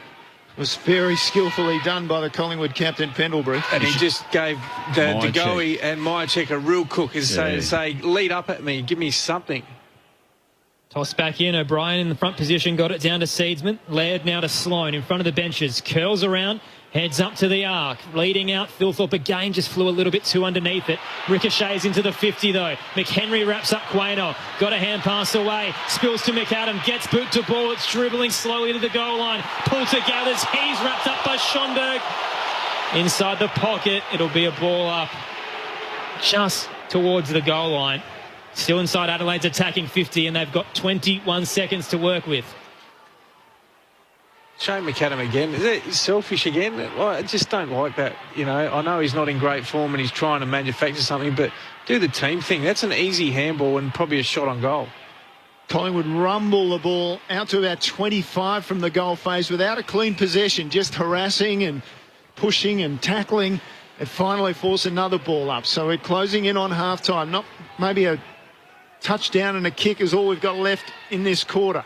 Ball comes down. We'll get another ball up. No, we won't. It's picked up by Sidebottom. He got it out, and it was cleared by Crisp. But that's it for the first half. It was engaging at times. It was accuracy from Collingwood, but not in the kicking around the ground at times. It was less than skillful, shall we say. But in the end, we've got a close one. At half-time, it's Collingwood 7 goals straight, 42. Adelaide 5-6, 36. 4 goals to 2 in that quarter meant Adelaide could reduce that margin down to 6 points. The goal kickers at the major break for the Pies. Jamie Elliott with a handful in the first half. So 5 goals to him, singles to De Goey and Thomas. Meanwhile, for the Crows, all individual goal scorers: Philthorpe, Seedsman, Walker, McHenry and Fogarty. The text line, if you'd like to get in touch with us this evening, 0437 774 774. Mix texted in on the tractor sowing wheat at Tumby Bay, says the Crows to kick away this quarter. I imagine he's talking about the third term, but they certainly have the momentum at the moment after Collingwood's hot start. Bill says the Crows are clearly lacking the skill of AFL standard. They've had years to get that part of their game right, or I mean, technically, the majority of these players are in their second year, so some of them are probably still getting it better. But you're right, it has been an ugly game of football, Bill. And Fran in Melbourne's texted in saying, "Go Pies. I will take any type of win I think I can get because of the huge thumping we'll probably get next week against Melbourne. Do you think Nathan Buckley will be our coach next year?" So that's a pretty big topic that we might touch on very shortly. Firstly, with Jamo and Campo, your analysis of the first half. Well, look, I think Collingwood dominated that first quarter. Well, dominated is probably not the right word, but they certainly owned the ball with that uncontested mark change that we spoke about. Adelaide tidied that up. They only allowed them 20 marks that quarter. That makes a massive difference to making sure that you can actually have an influence with the ball. And no surprise, Jamo, Adelaide 20 inside 50s to 7. Now, probably didn't get reward for effort in terms of what they got, 4 goals, 5. And even the efficiency going in there, that's probably, you know, anything under 50% is probably not good enough in terms of AFL level, but they're giving themselves the opportunities. They're dominating clearance, 24 to 15 for the quarter. So they're actually got control even around the contest as well. But, you know, Taylor Walker, 1 goal, 5. You know, he probably hasn't had his kicking boots on today, to be fair, but most of those have been from long range as well, to be fair. But Jamie Elliott's been the difference, really, between the two sides. He's kicked 5 straight. So on the flip side, they've been really efficient going forward on the flip side compared to Adelaide. But I love what Jack Crisp and Pendlebury are doing. They're flipping in from midfield to to half back, having a real influence. But once again, led 21 disposals, Keys and Seedsman are the ones that are winning the ball for Adelaide. But good response from Adelaide in terms of what they needed to do. And the amount of football that Adelaide have had in that first half is their defenders had a lot of the football as well. When you go, Pendlebury's had 11, Roughhead 11, Poulter 10, Moore 10, Quaynard 9, and then Elliott, who's been the standout. And as you touched on, in that first half, kicking 5 goals, he's had only the 8 disposals too. So efficiency great, inside 50s in that quarter you touched on. I think the improvement came a little bit from the defensive work in the forward half with the amount of football they had in there. I thought Chase Jones, his effort to be able to tackle and smother was good. Ned Big-Henry just continually being a pest around the football. James Rowe needs to find more, Robert. He's only had 3 disposals to half-time, so that hurts. The other one too, Lockie Scholl 4. But when you... Darcy Fogarty, he's around the mark, but he probably needs to do a lot more. He's only had the 1 mark in that first half. So there's a lot of players that need to lift, but we keep going back to the ability to be able to use the football inside 50. They're just hoping that, one of the players is going to take a mark up forward. But Roughhead and Moore are doing all the work in the back half for Collingwood, and they're holding on considering the amount of football that Adelaide had. So from the Collingwood side of things, Fran's text about Nathan Buckley, we touched on it earlier today on SA Grandstand, Campo, that I think it's ugly football, but it's keeping them in contest. So they lost by a point to Port Adelaide, by 10 to Geelong. Tonight they're up at the moment at half-time by 6, and it's not pretty, but it's working for them. Yeah, well, it's a real fine line. You can see that what he's trying to do, he's got Poulter in there, so he's trying to play some of the young guys. Isaac Quaynor's playing, Dacos is playing, John Noble's playing. So he's trying to... Bianco is a young player coming in for his first season. So you can see he's trying to implement some of the younger guys and give them an opportunity. You can see that Pendlebury's not playing midfield minutes. They're actually trying to get some of those younger guys through there, and he's playing a bit more off half-back. With Chris, they're sort of flipping in and out. So from that point of view, you can see what he's trying to do. In terms of the game plan, I think he's probably made a decision, having seen it live now, that he doesn't have a key forward to kick to like Taylor Walker or Darcy Fogarty. He's really only had Mychek really forward of the ball to kick to. So and Jamie Elliott, and all of his marks have all been on the lead-up. So you can see that he probably doesn't have a key forward like the other teams, like a Hawkins and these sort of teams that have got focal points up there. I'm sure they'd be looking to find some of those players in the draft or try and trade those guys in the end of the season, because the way they're playing is not sustainable, because two teams, once the team shut down that uncontested mark chain, all of a sudden it dries up. It then gets forced to get kicked down the line, and then what that does is they're undersized ahead of the ball, and they haven't got any key position players other than Darcy Moore, and we've seen that they tried that and then put him back a few weeks ago. So I can see why Nathan and the match committee are doing what they're doing now, having seen it live. Is it sustainable? I don't think so. Just to note that Nathan Buckley also desperate because he's coached 99 losses in his career at Collingwood, so this would be his 100th, obviously. And don't imagine there'd be a Gatorade shower for that one when you bring up your hundy. I almost think the club sabotaged him a lot through his coaching career. When you have a look at the history that he's done, I think he's battled a lot of players doing things they shouldn't have been doing, and then going and then lying to the club as well. And there's certain matters that they've always popped up their head, and Campo touched on it prior to this game. The club could not be any more dysfunctioned right now, right across the board. When you're going to split the board and split the club in the manner in which they're going down, having a look at their injury list too. Brodie Grundy is obviously a huge out. Jeremy Howe, not being in the side, probably restricts, even continue to play. Darcy Moore forward. Mason Cox, a tall forward that, Nathan Buckley has continually just persevered with too. So, there's only 3 players that sit on the injury list there, but I think, to Campo's point, he's trying to play with what he's got. And I just think Jordan DeGoey is much more better in the middle of the ground than he is up forward, because they just can't get it in there. Jamie Elliott, the key foot, then they've got it in there quick, and they've been able to highlight and use the football well. So they're going to get it in there, the efficiency. They know. They just keep it holding the footy, so to not allow the opposition to actually get too much of it and do the damage. But they've kicked some big scores throughout the game, or out the year, too. 7, 16, 11, 9 and 11.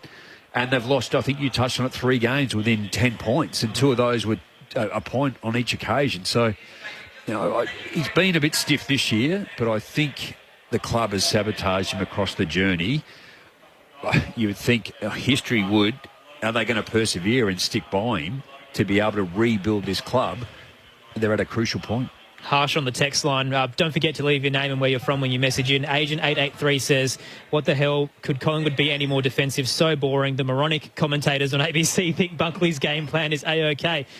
They're up at half-time, so at the end of the day, it is working for them, as unappealing as it is. Moronic's a bit harsh, I think. Plenty more text to run through following the major break here, but Collingwood is up by 6 points over Adelaide. They led by 23 at the first break.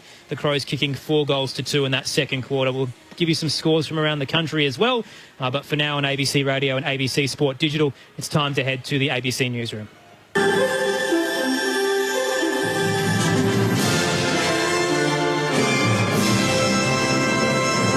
ABC News with Satyam Weinstein. Victoria's recorded 5 new locally acquired cases of COVID-19, including 2 unlinked cases, as health authorities work to track to the source of a highly infectious strain of the virus in the community.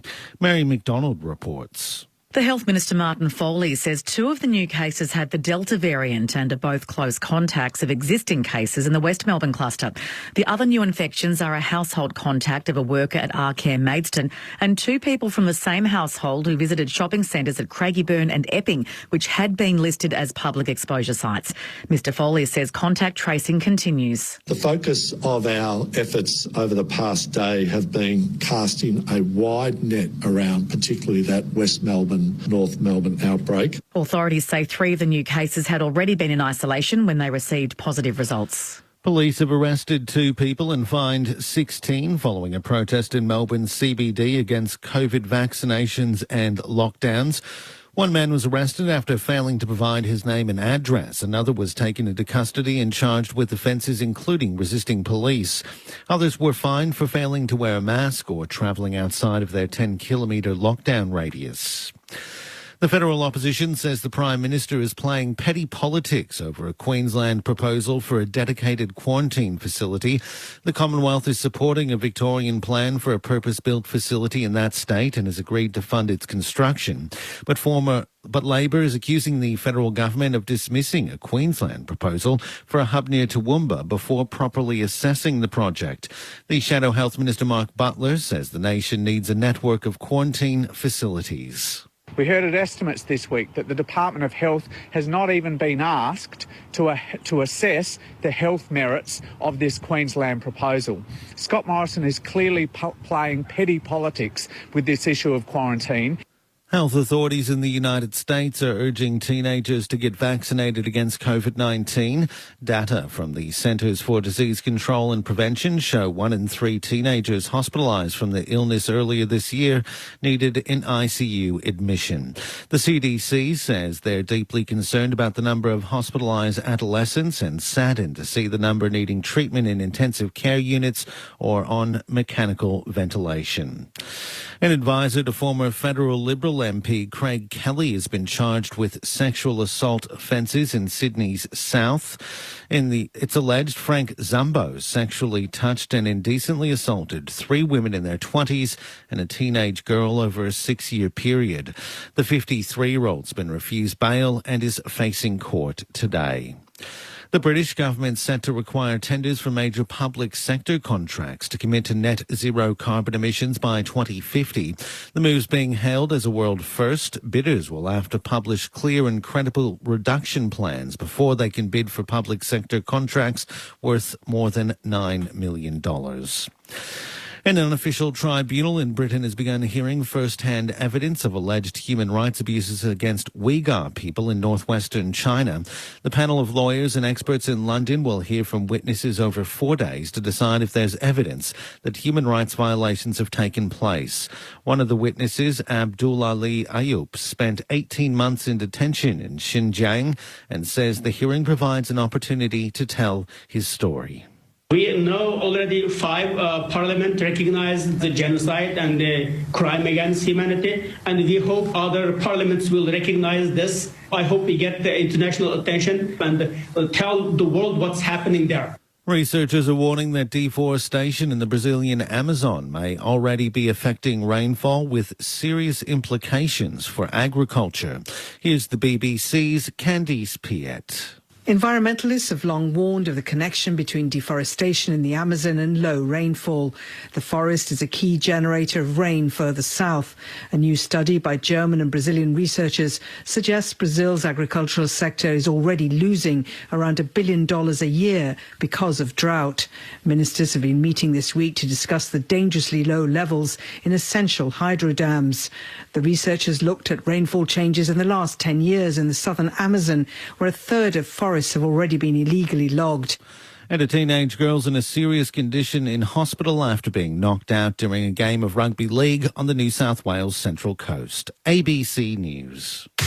For the latest sports results and stories from around the globe and at home, check out ABC Sport on our social pages. Just search ABC Sport wherever you scroll.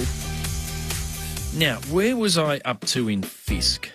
Wait, I can set up a free ABC account. Charlie, Pickering, too easy. So from July, we'll need to log in to stream shows on ABC iView. It's easy to set up and we'll be able to pick up watching where we left off, even if we switch from smart TV to mobile. Good for watching Bluey on lunch breaks. For more information about your free ABC account, head to abc.net.au/ABC account. The 2021 AFL Premiership season. Sir Doug Nicholls round. On ABC Radio and on ABC Sport Digital. Sloan gets it out to Keys, hand pass to Laird, back to Smith, now out wide to McKay, who's got some space at left half forward, kicks it into the pocket, he's looking for Thilthorpe, who got rid of his opponent, takes the mark, runs into the open goal, Riley Thilthorpe gets his first. Bianco pops it into left forward pocket to go, he's been left alone. Runs out, takes the mark, tightest of angles, about 15 to 20 out from goal. Plays on quickly, De Goey curling it around from the impossible angle, Jordan De Goey. That is beautiful. The ball just spewed forward out of the ruck contest. Elliott picked it up and off the left foot he slides home his 5th goal of the game. What a finish, Jones. Off his left foot, 25 from goal, smashed forward by Moore, picked up by Laird. Hand pass wide goes to Seedsman. One step, ball fading, and it sneaks in, I think. It is a goal for Adelaide. The 2021 AFL Premiership season. Sir Doug Nicholls round. On ABC Radio and on ABC Sport Digital. It hasn't been pretty, but we've got a game on our hands at the Adelaide Oval to continue round 12 in the second half of Sir Doug Nicholls' Indigenous round. It's Collingwood leading by 6 points at the major break after leading by 23 at quarter time. Jamie Elliott with a handful already and basically serving as Collingwood's key forward this afternoon, or this evening now, for the Crows, all individual goal scorers for them, and managing to stay in the hunt after a 4-2 term in the second quarter. Aaron Bryans and Neil Cross with you alongside Scott Camporelli and Rod Jamieson. The text line this evening, 0437 774 774. Very excited as well to head to Perth Stadium next for Dreamtime in the West with Clint Wilden, Ben Cameron, Sharad Wellingham and David Mundy. On that text line, plenty of messages in from WA. I imagine most of these listeners are getting ready for Dreamtime, except for Gravy, who's up at Carnup, WA. He says, lads, listening to the footy, packing the camper, headed to me mates Mellon's 50th in Northern WA, hoping for a quick early afternoon before the festivities begin. Hopefully you get there safe, Gravy, and I love Northam. I'm from WA and it's one of my favourite regional places to visit, so I had a few camping trips out there, so I hope you enjoy it, Gravy. John's messaged in and said in the discussion of who Collingwood's next tall forward will be, Mason Cox will probably come back in, says John, and the new recruit Ash Johnson will play forward. Also Darcy Cameron can play forward, so they've got some tall timber. So Darcy Cameron has been playing forward tonight but hasn't had an impact on the scoreboard. Ash Johnson is an interesting one, the Sturt product who picked up in the mid-season draft, who I imagine would be watching the Collingwood tonight, considering the fact that he's waiting to join them, but certainly one that could make an impact should they decide to use him in the second half of the year. Ruth has also texted in from WA saying, hi team, my husband and I always enjoy listening to your call of the game while we do the gardening rather than the TV. Thanks so much. hope it's been a nice day and good weather for you to do the gardening in WA as we head towards the evening period, although it'll be about 4 o'clock over there at the moment, so hopefully it's pretty pleasant weather for them ahead of Dreamtime in the West. You're not sure what time it is in WA? It changes all the time because he's forgotten his roots already now, hasn't he? You've got a time difference in WA, the time difference in Victoria. Sometimes Queensland is different. It's an absolute nightmare. And I feel like Adelaide's the worst place to be in as a result of that because of the half hour. But anyway. Everyone's got a story, mate. Got the math there eventually. Everybody's in front of WA. That's the way to go. It's always afternoon there when it's evening here. We'll just leave it at that. Both teams out on the field. Decent crowd in. We haven't seen many theatrics in terms of patrons trying to dodge the ball after goals being kicked, which we know was a big theme coming in.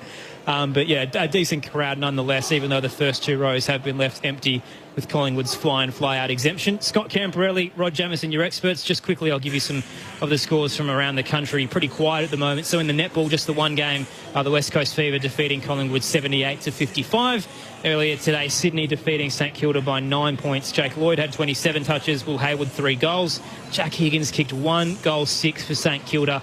They had the lead at the 23-minute mark of the third quarter, but Sydney fought back and ultimately got the 4 points there, defeating St Kilda by 9. Scott Camporelli, Rod Jamieson, the second half nearly underway. What are you expecting? Well, I'm expecting the same from Adelaide, really. They would have been pretty positive at half-time as to what they were able to do to get the game back onto their term. The impressive thing is they had 12 turnovers in their attacking mid. That suggests that their pressure's on much better, and they had 12 inside 50s and kicked 3 goals too. That would have been probably the thing that Matthew Nicks would have put up on the whiteboard along with his contested possession. Just some quick news as well from the MRO. Dane Zorko has been charged with striking Tom McDonald last night and has been offered a 1-match sanction with an early plea. So it was deemed to be high contact, intentional conduct, which is what has got him, and low impact, because we did see Tom McDonald immediately get back up and help Zorko to his feet. But because it was intentional, it has now been a 1-match sanction offered to Dane Zorko. And it was an elbow too. It was silly. It was really silly at the time. Quickly down to Jack Paqueta before bounce down. Some interesting news down here for Collingwood. Still no Braden Sy. We saw him go into the rooms at the end of that second quarter, but Callum Brown, the medical sub, still has the jacket on. 5 goals from Jamie Elliott, the highlight of the first half for Collingwood. Here we go. The Pies lead by 6 points. And out of the middle, it'll be a centre break. I was about to say Adelaide, but there was holding, and it'll go to Collingwood, and it won't be play on advantage to De Goey. It'll go to Dacos for Collingwood, centre of the ground, drops it short, very short in fact, to Pendlebury, who takes the mark. And Pendlebury, again, they'll persist with the short stuff, gets it to De Goey. Both those kicks went around the 15 mark. There he is again. Penetrating, looking for Elliott on the lead, comes off hands, snap it, goal is away for the minus score from Murphy. So Collingwood the first minus score of this game. Starts the second half. 7-1 Collingwood on the board and 5-6 for Adelaide. 7 the margin. I think Jake Kelly was standing Elliott at the time. My check jumped in, which allowed the space, and Elliott straight up the middle of the ground, and the kick was over his head. Brodie Smith goes long to the centre square, off a few hands at the back of the Packers row. The Crows now through the eastern side. He pops it up, was trying to bounce it in front of Scholl. Cut off by Hoskin Elliott, though. His kick an ugly one down the line and turned over. Now Jones for the Crows. A 1-2 with Laird close to the boundary line. Hands it back to Scholl. Got Rantle right on him. Kicks up towards right half forward. Moore cuts it off. Can't take the mark, though. Bounces off his chest. Keys can gather. Hands it back for the Crows to Jones. Then Laird curls it into the 50. Front position, Madgen got a fist to it, spilled it down to Crisp. He can clear it straight to Steele Sidebottom, who marks on the eastern wing. Point of the square, drives it into across the square and into the middle of the ground. Myercheck leads up, takes the mark. He holds and holds. He's got Poulter waving his arms on this side of the ground. He decides to play on and goes deep. He looks for Elliott, who's outmanned but almost able to pull it in. Now on the ground, he picks it up. Hand pass flipped over the top. Adelaide, though, will turn it over, and Keys comes from back. And he hand passes long and wide for Rowe. One of his only kicks for the game. Looks for Walker. Gets his man under the ball, takes it at right half forward, and off the right foot inside 50 finds Philthorpe. He's got a loose man further forward, but he opts to hold and take the shot at goal. Will give us a chance quickly down to Jack Paqueta. Collingwood has activated their medical substitute, Callum Brown, coming on. Brayden Sire out of the game. Collingwood said he has a jaw injury. Great vision, Taylor Walker. Phil Thorpe, in he comes from 45. He leans back on the kick and away to the right. Unusual for him because he's been so accurate in his debut season. Minor score, though, returns it to as it was at halftime. A 6-point game in favour of the Magpies. Mr. Swiggle brings up a pretty important point from Sunnybank on the text line saying Crows haven't won a third quarter all year. At the moment, good work, scores are level. Mr. Swiggle. Collingwood down by 6. Collingwood up by 6 now, rather, though. DeGoey caught in a tackle. Didn't get a clean hand pass away. McKay got him. Free kick to go back to Adelaide at left half forward. So David McKay, the veteran, looking to snap it around. Doesn't waste many time. Plays on, runs to the arc. He's trying to head to home. Ends up going towards the scoreboard pocket. Collingwood have numbers. Magin spoils it to ground. Scholl's there to try and gather. He's under pressure. Eventually carries it over the boundary line to be tossed in on the arc and that eastern side. So just short of Adelaide's attacking 50, down by 6 points. 3 minutes gone in the third quarter. Adelaide don't do themselves any favours when they go inside 50. They just really make it difficult for the target up forward. They've got to work so hard. Walk around the ruck contest. Got a hand pass out to McAdams. Somehow he scrambled at the Laird, went towards the boundary. McHenry takes it over the boundary in a tackle and will get a throw in out there, just about 55 out from the goals. So we've had Jamo's parents on the text line. We've had Mr. Swiggle. Sure, we'll get some more interesting ones before this game ends. O'Brien in front position, taps it down, looking for Keys. Defensive hand pass to Scholl.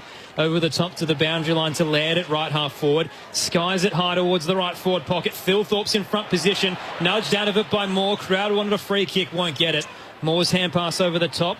Finds Hoskin Elliott. Back to Pendlebury. Outside of the boot. Awkward kick. Out of the 50 to O'Brien, who takes the intercept mark for the Crows. Wastes no time. Hands it out wide. Laird with a long kick to the goal square. There's a pack waiting. Magin got a fist to it. Over the line. Did McAdam get a boot to it on the goal line? So many players clustered around it. Score review is coming. He doesn't look convinced, Shane, looking on the replay. From our angle, it looked like it bounced off his chest. He's completely missed it on the left and hit his knee on the right. Yeah. And because it's the knee and above the leg, it probably won't count as a shot, will it? It's missed his, yeah. His left foot touches with his left foot, but it kicks onto his knee on the right. He called it, Aaron. But if it touches the left, that should count. Yeah, but then it bangs on his top of his knee, which is it's only below the knee. Yeah. So we're going deep into the AFL rulebook here. Contact with the Adelaide attacker's knee before crossing the back of the goal line. Decision on scoreboard. See, you go to the answer again. Well, Aaron called that. Excellent. Give him some credit. Thank you, Camper. Scott Camperelli is correct. Minor score to the Adelaide Crows. It's a 5-point game now. Collingwood 7-1-43 to 5-8-38. What's next, Campo? Uh-oh. Quaynor plays on from fullback and dangerous kick down the corridor. Adelaide with the tackle. Jones, heavy tackle, umpire circling, but ball in just inside the centre square at the back end for Collingwood, and the umpire calls for the ball up. Last man up there, Rantel, for Collingwood. So the ball in the air, knocked down towards Lockie Scholl, tried to get the hands over the top. Side bottom got him. Umpire said that's your opportunity. He tried to wiggle the hands free instead of handballing. So off half back, side bottom goes short for Chris. He takes the mark just inside the centre square. Again, a 15-metre kick just. Oh, Chris kicked it into the man on the mark, though. McAdam got a hand to it. Noble's busted off it. Sloan picks it up. Hand pass to Keys, then Laird. Now in the centre circle. Schomburg weaves around a couple. Sends it high into the 50. Coming across, Magin couldn't take it. Fell to ground. McHenry can pick it up. Hand pass out to Scholl, who's pushed as he kicked it. Straight up and down. Coming through. Fogarty nearly claimed it. Gathers it on the ground. Quaynor dives onto him. Messy footy in the scoreboard pocket. Sloan tries to fend away the tackler and his caught. Ball goes over the boundary line. It'll be tossed back in. Inside Adelaide's attacking 50, down by 5. That's almost holding the ball. Great tackle, John Noble. The interesting thing for me, so it's Brodie Smith versus Jack Crisp at the moment. Both teams have got a number up around the stoppage, so it's who's going to have the better influence and use that extra number is going to be pivotal in this quarter. It's not pretty to watch, you can say that. Hoskin Elliott clears the area for Collingwood. It's almost down to centre wing now, and across comes Brodie Smith, the aforementioned loose player for Adelaide, takes it across the boundary line between half-back and centre wing on the eastern side for Collingwood. And the Pies still lead, 5:8:38 for Adelaide and 7:1:43 for Collingwood. Max Lynch into the ruck up against O'Brien, who just took it clean. Hand pass back to Seedsman, caught in the side bottom tackle. Got a hand pass away to Sloan, kicks it up to right half forward. Quaino read it best, but went straight through his hands. Bouncing into the 50 now, McAdam can pick it up. Hand pass wide to Laird, tight angle in the scoreboard pocket. Sets it up in the goal square. Fogarty rose up, couldn't juggle it, and rushed it through in the end for a minor score. The Crows now down by 4 points. Collingwood 7:1:43, Adelaide 5:9:39. Geez, they're peppering Adelaide. 7 inside 50s to 2. I'm not sure how long Collingwood's going to get away with this. Another 7 inside 50s. Adelaide will be in front by a couple of points. Quino worked hard inside defensive 50, and then finally a kick to Poulter, who goes short. They're outside defensive 50, side bottom. Just heels against the boundary line at right half back. He goes very short. Poulter leads up, drops a chest mark. Adelaide turns it over. Inboard hand pass finds Keys. Keys drops his ball in short. Rowe takes the mark. He's wide out and just inside 50. He had Smith calling for it. Instead he goes inside 50. Comes off the hands. Collingwood will clear it through Pendlebury and then Crisp. And then Crisp's hand pass finds side bottom forward from Noble. He got it out to Murphy. Down the line he goes with a kick, and Adelaide will get a free kick for holding or a mark for McPherson. It'll be a free kick to Butts. There was holding there by Myercheck. Butts, short kick inbound, finds Sloan now into the centre square. He'll go to Schomburg. Just short of the centre circle, runs around, plays on, but Elliott nearly got him. Oh, he read him best from centre half back. Hand pass out to Seedsman, who spears it in towards Fogarty. All alone, 40 out from goal, straight in front. Great vision too. So Adelaide were transitioning it out to the eastern part of the ground. Seedsman was on his own. Schoenberg under pressure, and he was going to go down the line, and that's where all the Collingwood defenders were going, just to cover the ground. Darcy Fogarty went right, and he just bullet-like pass and an easy mark in the end.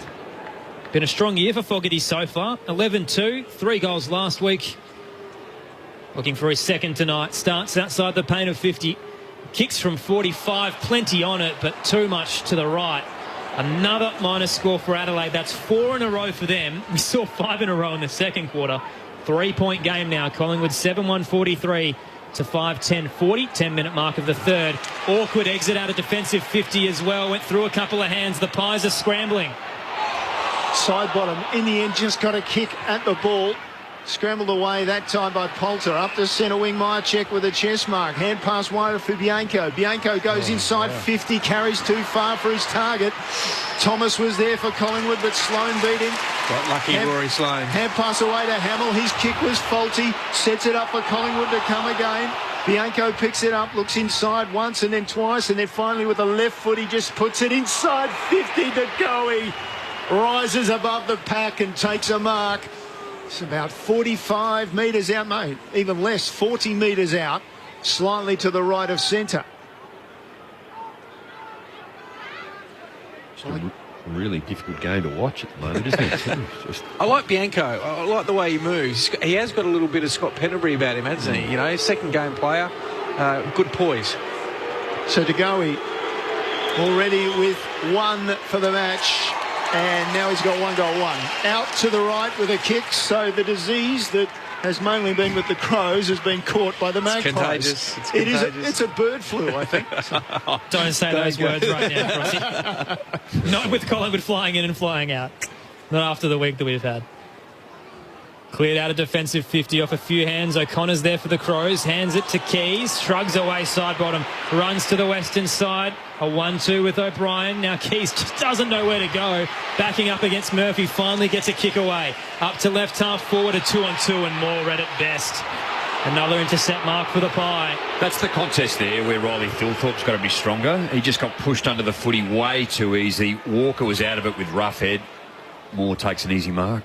Call to play on, goes down the line. O'Brien got a hand on it. McKay picked it up. Hand pass inboard to Sloan. His kick intercepted. Collingwood had a hand on it. It came to Bianco. His kick was poor. Turned over again. Walker's picked out. up by Jones for Adelaide. And then he got it out to, well, a chain of hand passes.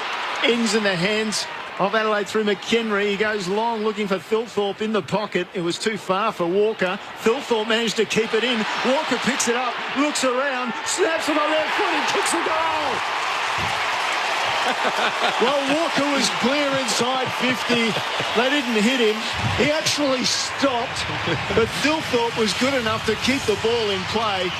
And Walker from the right forward pocket, the snap off the left foot, a goal. Adelaide in front for the first time in the game. No, not quite, but Adelaide 6-10-46, Collingwood 7-2-44 after 12 minutes of the third term. About the touch of the answer. Great work, Riley Thilthorpe too. Yeah. You know, the ability to be able to just keep it in and keep it alive. And again, we've seen it in recent years where sides just they don't take possession. They just bring it in, tap it on and keep it alive and keep the defence under pressure. And that's clearly what he did. Taylor Walker, I think, was ready just to let it roll out, but used his body well. Yeah, it was poor defensive by Collingwood. It was actually 5 Collingwood guys, 5 Collingwood defenders, and not one of them actually wanted to go and man up Taylor Walker. Adelaide in front for the first time since the opening few minutes of this game. Bustled off it was Sloan, gathered by Dacos for Collingwood rather. Kick didn't favour Thomas. Off his hands it spilt towards Smith. Runs through the square, pushed as he kicked it. Off the half volley, McHenry can gather. Hand pass to Schonberg. Had a man out wide, but opts to go to the pocket. Over the head of Fogarty. Thilthorpe can't gather either. Scholl, who was that man running through, can pick it up. Caught in the tackle, got a hand pass to Thilthorpe. Now Schonberg centres his kick to Fogarty. Top of the goal square. Slight angle to the right. Darcy Fogarty should lap this up in front of goal. Well, he made up for it, Harry. If I was playing back in the day, Jamo, he would have got an almighty spray, young Scholl. I mean, that's the difference. An extra handball, Scholl runs in. He's probably the highest skilled player in the Crows list. He would have knocked that over. But instead, they've got to make things really hard for themselves. Fogarty comes in. He'll kick from 15 and slots it. All of a sudden, Adelaide out to a 7-point lead after trailing by 23 at quarter time. The Crows finding some form at home. Darcy Fogarty has 2. Adelaide 7-10-52. Collingwood 7-2-44. 15 minutes gone in the third quarter on Grandstand AFL. Your experts Scott Camporelli and Rod Jamison. Well, here's a chance for Adelaide to actually change the narrative of where they've been this year. And I think Mr. Squiggle highlighted the fact Adelaide have not won a third quarter. Now, they've only kicked 2, and we're only halfway through this, but here's an opportunity to the point that Campo touches on as well. You look at Richmond, you look at Geelong, you look at the top-end teams, Melbourne, they just give it. They keep it alive. They give it to someone in a better position every time. Just make it easy for each other. Josh Thomas won't want to look at that one on the replay, I wouldn't have thought. 2-4 to 2 points in this quarter. Adelaide in front. Out of the middle, Laird just had to release the hand pass in a tackle. Seedsman picked it up, lost it straight away. Ball on the ground. Thomas did well, ferried it out for Collingwood. Then hand pass came out that time from Dacos. Tackle made by Adelaide. At the back end of the square for Adelaide, will get a ball up. Callum Brown at the bottom of it, the medical sub, who's now been subbed on for Collingwood with Braden Sire out of the game with a jaw injury. Off the reset, Dacos flicked a hand pass out to no one in particular. Hoskin Elliott can gather under pressure, spins around and sends it high into the 50. The Crows have numbers. Smith coming across, takes the intercept mark. Flat kick was ugly though, went straight to Hoskin Elliott, who lowers the eyes and finds Bianco. 45 from goal, slightly left of centre. Skip an eye on DeGoey and Jay Kelly, they were going at it too. They both ended up on the ground in amongst all that contest. Mycheck's holding his stomach, he's obviously caught one, and breathing hard from Jordan Butts. Trent Bianco, who had a great debut last week, 19 touches. Now his second game tonight. Starts just in front of the square. Has to put a lot on it from 47. Loads up, heads towards home. Trent Bianco has his first goal in AFL footy. And the Collingwood Football Club needed that desperately. Back down to a 1-point game. Adelaide up 7-10-52. It's a 2-point game rather to Collingwood's 8-2-50. 17-minute mark of the third quarter on Grandstand AFL. Well, he'd be really disappointed, Brodie Smith. As we said, he's probably one of the best disposers of the ball, kicking. But I'm not sure what he was going for there. But great composure by Will Hoskin-Elliott, just to lower his eyes, because that's what can happen. Get a rush of blood, jam it back in there again where there's extra numbers, but lowered his eyes, and great finish. Anytime a new young Italian player comes into the competition, I'm on board, Jamo. He looks sharp, and I'm not surprised. Started his career last week against Geelong with 19 possessions, 3 marks, 3 tackles. Was very impressive, taking a pick 45 in the 2019 draft. His first goal, Crossy in AFL footy. That was a good and timely one for Collingwood. Ball in the middle. Notice they've thrown Pendlebury in there. It's cleared away forward by Collingwood, but Adelaide will come through Seedsman. Seedsman with a forward hand pass finds Schonberg. Schonberg goes out with his kick. Fogarty coming into the game, shares the hand pass, having taken the mark. Scholl with a bounce towards 50. Inside 50 goes Chips Walker in position A. Couldn't take it. Rough head off hands, and then Crisp. And then Quinor. And Quinor went wide with his hand pass to Crisp. Then to Maynard. Maynard forward hand pass. Outside 50 they are now. Noble running, and so's Maynard. Kicks up the eastern side to a one-on-one. Murphy nudges Duday, but didn't get him enough. Squirreled out of play to be tossed back in on the eastern side. I think it was Brad Maynard then. He had 3 touches. He was the one that actually left his opponent, came up, got the fist where the footy was going to Taylor Walker, and then just followed it up and got it out. Jack Paqueta on the boundary. Campo mentioned before Brodie Myercheck was on his haunches behind the play. He's now off the ground. The club medico's looking at his right hand. Riley O'Brien took it out of the ruck contest on the eastern side. Laird couldn't dispose of it cleanly. Collingwood players swarming will get a ball up. So Collingwood already without Braden Sire, who's been subbed out with a jaw injury. Looked like a finger, Jack. Now concerns for Brodie Myercheck. O'Brien gets the tap down looking for Keys. Wait for it. Threw it on the boot. Scott Camporelli has been the answer tonight for sure. Heavily contested on the eastern side. Eventually Pendlebury rips it out. Hand pass into the square to Noble. Collingwood now inside 50. A 2-on-1 awaits against Tagoe. Couldn't get a flight at it. Smith got a hand onto it. Spills towards McPherson. Short kick. Hits McKay in the left back pocket. He'll play on very quickly. Across the goal face he goes and finds Seedsman at right half back. Seedsman's long kick looking for McHenry. Finds him on centre wing. Adelaide have some run and overlap. Does he have somebody down the line? Yes, he does. He changes the angle slightly to O'Brien. O'Brien marks it, stabs it towards Walker. On the bounce, Walker, hand pass wide. He goes for Scholl. Quinor comes at him and got him. And the umpire called play on. McHenry comes in, gets around Roughhead. Hand passes no. He was already out by the time he handballed it on. And I did wonder about that Quinor tackle. It was a very good one on Scholl. Surely he didn't dispose of the ball correctly, but the umpire called play on. Throw in. Stiff. Walker in front position. Taps it down against Max Lynch, the second gamer. Laird under pressure. Got a hand pass back to Seedsman, who loads up. We know he can do this. He's done it so many times before. Paul Seedsman with an absolute bomb from 55 for his second of the evening.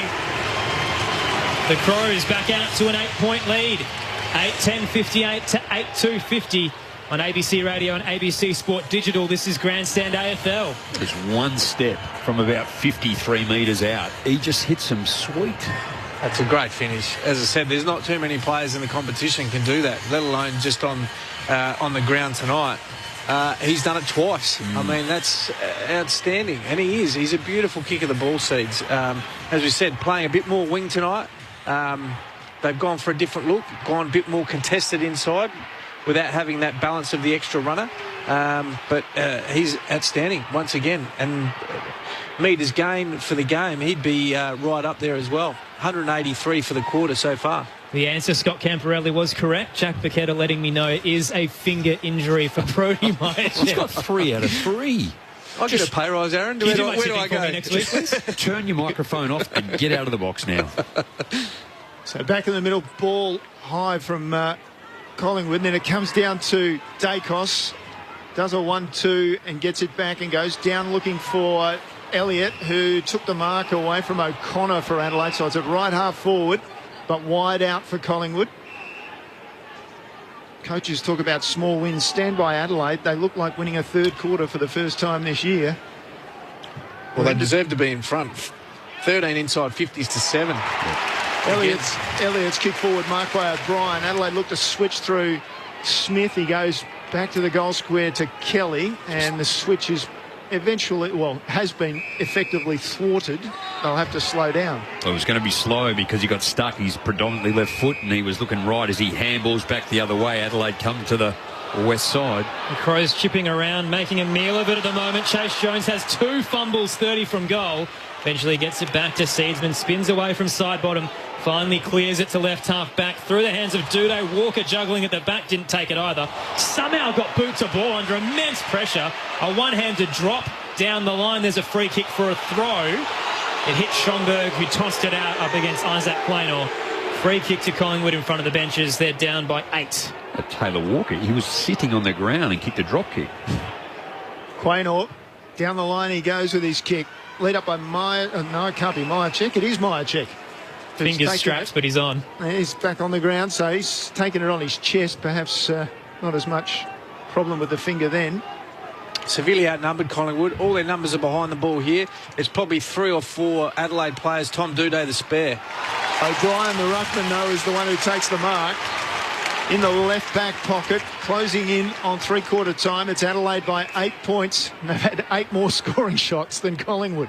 O'Brien sends it back where it came from. Walker in front position, couldn't take it. Spills to ground. Led a defensive hand pass to Kelly. Did he get boot to ball? He didn't. He was out of the field of play. Boundary throw-in to come on the paint of 50. So I'd just like to see Collingwood even the game up here for a bit. They're not, I know what they're trying to do. They're trying to get Chris free, but it's Duday. It's Brodie Smith. They need to even up the game. Even when they kick it inside forward 50, even up the contest to make it, or try and lock it in their front half. They're not going to score Collingwood with 3 or 4 defenders free. Lynch won the tap down. Brown to Thomas, who centres his kick to Poulter. 45 from goal. Go back. Straight in front. He's a beautiful kick. He's looking to pass it off. There he is. He's a great left footer. He's composed and he's got the distance in him. And just having a look, Lynch has had 8 disposals, 1 mark. You look up forward, 4 disposals, Myercheck with 4 marks, and Cameron 3 disposals and no marks. In comes Poulter. 1-2 for the year. A massive kick from 55 on the line. There's plenty of players. They thought they got hands to it, but it's carried over and the goal umpire has no doubt about it. Caleb Poulter gets his first of the evening. Collingwood strike back once again, a 2-point game. Adelaide 8-10-58 to 9-2-56. So Scott Camporelli, Rod Jamieson, has this quarter been more of Adelaide getting better from the first half, or is Collingwood just playing really poorly considering how hot they were at the start? Well, I think it's a bit of both. I think Adelaide have changed the way they play. They're sort of winning, definitely winning around the contest. Collingwood have been able to wrestle back a clearance deficiency that they had in the first half. As I said, I just don't think that Collingwood, they need to even the game up. Make it a bit more one-on-one. It's, as I said, it's Chris versus Smith off the back half. At the moment, I think Smith's having more of an impact than what Crisp is at the moment. Adelaide 13 inside 50s for 3 goals 4. Just what I don't like is the kick-to-handball ratio. 49 kicks, 47 handballs. Adelaide, 41 kicks. Collingwood, 27 handballs. So Collingwood are covering the distance. Get a secondary ball up after Roy Sloane was nullified then by Brown for Collingwood. So ball in the hands of Keys. He's trying to release it near Sloane. Side bottom came through. Gave it to Dacos for Collingwood. Inside forward 50 they go again. Myercheck back on it. He doesn't quite get there. Butts comes through for Adelaide. Got the hands free. Hand pass back to Duday. Fumble near the top of the goal square. Adelaide taking it back. McPherson gave it off to Jones. And then forward he went to McKay, who fumbled it near the boundary line. Quaynor picks it up. Was it already out? No, said the umpire. 25 from goal contest. Dacos at the front. Goal! Oh, hot pies! They're back in front. Collingwood 9-2-56. Sorry, correct that again. 10-2-62. I was too quick for the system. 10-2-62. Adelaide 8-10-58. 4-point lead for Collingwood, closing in on three-quarter time. Well, it was just better pressure, wasn't it, by Collingwood? Just put Adelaide under severe pressure. Fumble. And then it ended up just popping out, and well done by Quaynor. Hit it to right where the spot is, and great finish. I mean, the Dacos name synonymous with front and square. Beautiful finish and really important goal. 2.5 minutes to go. and now only 6 points in the game. Quaynor keeps it in, which is a great, but 3 Adelaide players go up against 2 Collingwood, and then 3 small forwards just at the front of the pack. Adelaide were always in trouble on that occasion. So Collingwood now by 4. Multiple lead changes in this third quarter. In the middle, both ruckmen missed it. O'Brien takes it off the bounce, dropped it but missed his boot. No free kick. O'Connor hands it to Keys. Pushed as he kicked it. Skies towards centre half forward. Walker flew and ended up almost tunnelling Crisp. He kicked his legs out and spun him in the air. Landed very heavily and gets the free kick anyway. Jack Crisp pops back up. No dramas there. Short kick to Maynard. He's a good player, isn't he? Back edge of the square. Maynard looks for Pendlebury. Sloan came across, the 2 skippers colliding. Spilt towards Butts, who turned it straight over. Hit the chest of Poulter. Into the 50 for Collingwood. Barreled over was Elliott. Ball ricochets 30 from goal. Diving onto it. Duday's wrapped up. That's got to be ball. Umpire will wait, but there's no doubt about it. Free kick to Collingwood. They can boo all they want at the Adelaide Oval, but Tom Duday slid in and held it in. Josh Thomas is the man who got him. Free kick to go to Collingwood. 30 from goal straight in front. Well, this would be disappointing. This is that sort of 5 or 6 minute, again, Jamo, that the Crows have had issues with for majority of the seasons. They just have these patches that, you know, there's runs of 3 or 4 goals. This will be Collingwood, I believe, third, Crossy, would it be, in 3 or 4 minutes? 4. Here we go, yeah, same scenario. So this will really hurt Adelaide if they knock this over. Josh Thomas missed last week with an ankle injury. Has won so far, comes in and kicks from 35, misses to the left. Minor score for the Pies, now up by 5 points. So they have kicked 3 of the last 4 goals, and they've all been within a matter of about 8 minutes' time. But Collingwood with the lead, heading towards three-quarter time. 1 minute 20 to go in this quarter. 3-goal 4 to 3-goal 3. Can Adelaide sneak over? Jordan Butts, on 2 occasions tonight, as actually his foot disposal has been really poor and intercepted. Now, forgive me too, he's only into his 14th game, but when you're deep in defence, you cannot turn it over on short kicks. So Adelaide have got a stoppage at half-back after the kick-in. They can't get it clear. Collingwood swarming, but they force another ball up just between the arc of 50 and the centre square. So the umpire just quick to move in there and throw it in the air. O'Brien's kick out of the ruck contest was smothered.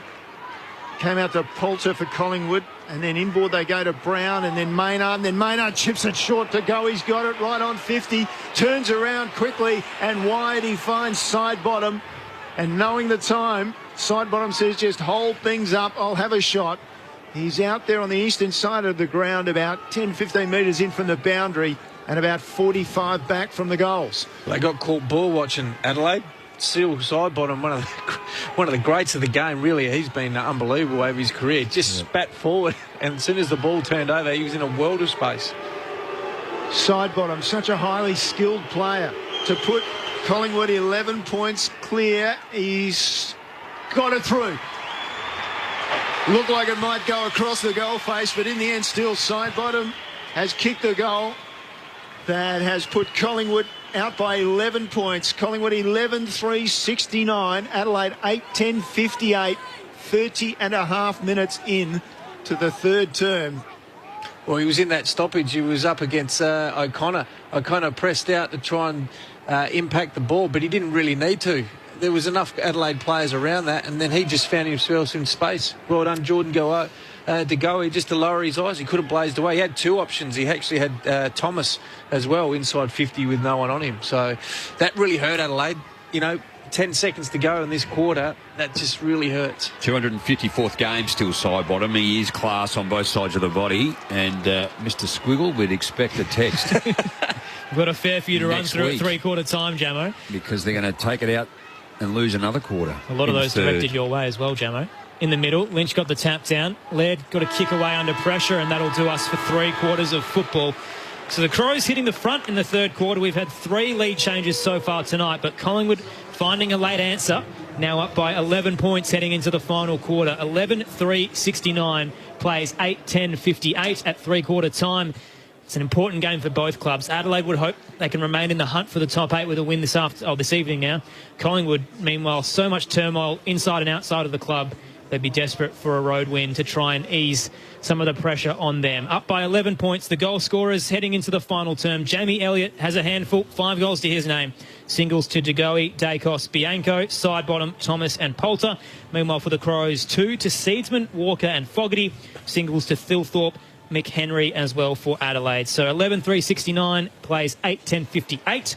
Earlier today, Sydney defeating St Kilda by 9 points to continue round 12, and a Friday night game saw Melbourne defeat Brisbane by 22 points.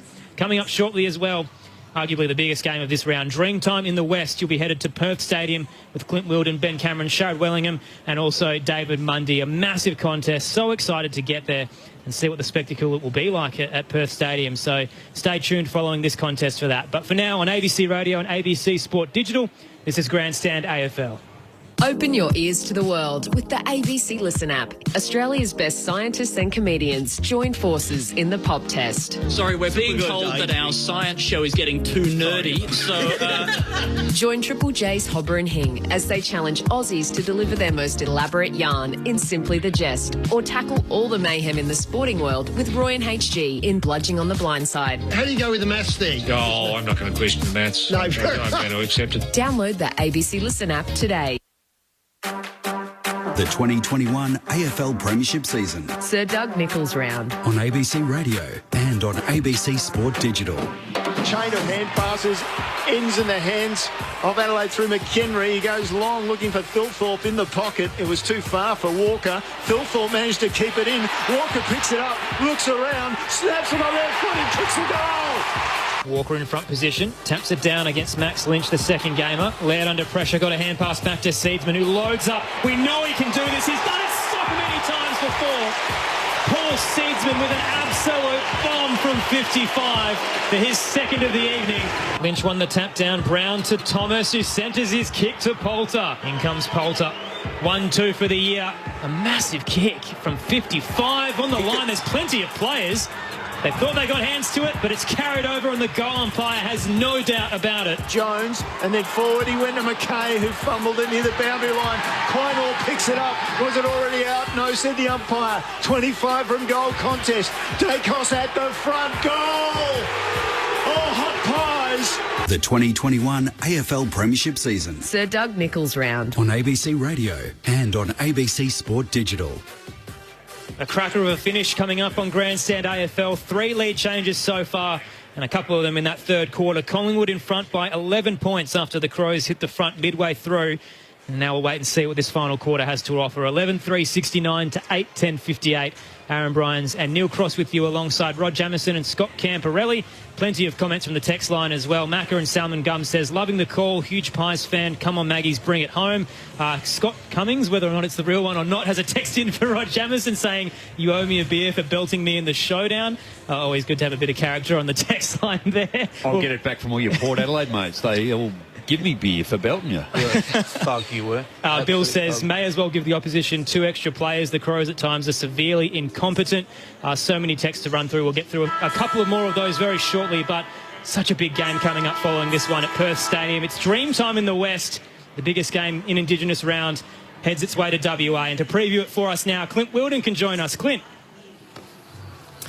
Thank you, Aaron. Yes, the ground does look magnificent. Perth Stadium, it will be sold out. Tickets, well, 50,000 of them sold in just 17 hours, and those that were remaining were stacked up a day later in just 4 minutes. A crowd of 6,000 making their way from the WACA ground across the Madagarret Bridge to meet outside the Nicky Winmar statue that's on the city side of Perth Stadium. That's currently taking place, and so much to look forward to. It is a game that is so much bigger than the game itself, the Dreamtime game, for the third time, or a third different venue after it was in Darwin last year and the previous 15 times at the MCG. Big game too for both of these clubs. We know the Tigers, well, they've been win-loss since round 5. Can they get back-to-back wins? While Essendon, they were mightily impressive last week against the West Coast Eagles. Perhaps the start of something for Ben Rutten and his side. What will unveil itself in front of us here One of the truly magic marquee games of any season. Can't wait to bring it to you alongside Ben Cameron. We'll be joined in commentary by Sharad Wellingham and 300 gamer with the Fremantle Dockers, David Mundy, on debut on Grandstand AFL. That's all to come from the West. Aaron? Thanks, Clint. Looking forward to it. A massive game coming up to continue round 12. Also on the text line, Rico says, I'm neither a Crows or Pies supporter, but loving the call. Good to hear some new players coming through. And also Yaz and Mr. Squiggles got back in touch with us as well to both let us know that once again, Adelaide did not win a third quarter. They've lost that to Collingwood, down by 11 heading into the final term. Rod Jamieson, Scott Camporelli, what are you expecting? Yeah, well, once again, Collingwood just wrestled back momentum that last 3 or 4 minutes. They kicked the last 3 to head into the break in front. But, it's going to be interesting. Really, around who can actually win off turnover would be the thing for me. Who's going to win that quarter? Because that's where both teams have scored mostly tonight. Collingwood's pressure is good tonight. 61 to 39 tackles, plus 22 going into this last quarter. O'Brien's tap down was cut off by Pendlebury. Just threw it on the boot towards right half forward. Cut off by McKay. Hand pass for the Crows defensively to Smith. An awkward kick up to centre wing. Favoured John Noble, who slid in and couldn't take it. McHenry mops it up for the Crows. Hand pass to Laird. Then Schomburg runs to left half forward. Sideboard him, runs him down, but he got the kick away at the last minute. Finds James Rowe, 45 from goal. Thought about playing on. Decides against it. Will go back and take his set shot. The Crows looking to strike first in the final quarter. Be right on his limit, I would have thought. It will be too, but he needs it. He's been pretty quiet the last 3 weeks. Really important for Adelaide to get off to a good start and finish strong at the end where most of the goals have been kicked. Pretty decent year for James Rowe so far. He's only gone goalless in 3 of the 10 games he's played and needs to convert this to avoid making it 4. Has a little trot, then loads up from the arc. Plenty of power in the kick. It sits up in the goal square, off a few hands, bounces out towards the right forward pocket. Poulter will carry it over for a boundary throw-in. So 1 minute gone in the final quarter. Collingwood still lead by 11 over Adelaide. Earlier today, Sydney defeating St Kilda by 9. And if it was Scott Cummings, I am happy to buy him a beer when I catch up with him next. I love beer. So you said several times, gentlemen. Out of the ruck contest, Walker gave it to Rowe by hand, then back to Keys. He tries to get on the left foot, eventually does, round the corner. It's going close. It's curling through for the minus score. Umpire wants a check on this, the goal umpire, that is. Not sure if Moore took the mark before it crossed the line or he fumbled. So we'll wait on this. Could be crucial in what might be a very close game. 11 points the margin right now. What does the score review tell us, boys? Yeah, it's a point. Marked over the line. Yep. Well and truly, maybe half a metre over the line. Looking at this angle, we can see. Why don't they just come up to Campo? That is the answer from Scott Camporelli. It's not that hard. It's up on the screen. Technology takes forever to tell us what Campo's already decided, and it is a minus score. So a point for Keys, a point for Adelaide, and a 10-point margin now for Collingwood. So Darcy Moore in the defensive goal square now. Just taking his time, deciding where to go. Plays on, runs to the right back pocket, and then goes long to the eastern wing. A one-on-one awaits. Murphy had to spoil it down in front. Hoskin Elliott soccers it off the turf as it hits the ground. Rolls its way towards right half forward. Won't reach there as it carries over the boundary line on the eastern side. To be tossed back in. Aaron Bryans and Neil Cross with you alongside Scott Camporelli and Rod Jamieson for the final quarter here at the Adelaide Oval. Collingwood up by 11. Both teams persisting with an extra one up around the stoppage, so it's Crisp versus Smith again. Schonberg running through that stoppage as the ball come to the front. He didn't take it with him. Side bottom got it away, outside of the boot, down to half forward. Well done by Collingwood. They get it forward. It came to side bottom from Dacos, and then a forward hand pass found to go. He wide out. He hooks it back, 25 from goal. Contest there, comes off hands, fumble by Butts. But he follows up with a tackle, and the umpire circling says, no, we'll ball it up. Well, they wanted to hold the ball, the Crow supporters, a bit like down the other end of the ground. Didn't quite pull it back in, he got tackled. So we await the ruckman to come in. Finally, O'Brien and Max Lynch do that. Max Lynch pushes O'Brien out of it. tried to have a shot on goal, but the free kick had already been called. So Adelaide receive it. Short pass wasn't 15 to Kelly in the right back pocket. Still managed to get it to Smith. Clears his kick up towards the western side to a contest. Coming across, Moore did well to knock it away from the pack over the boundary line to be tossed back in. Just an injury update as well for those just joining us. Braden Sire was subbed out of the game in the third quarter with a jaw injury. So coming in is Callum Brown for them. Ball back into play.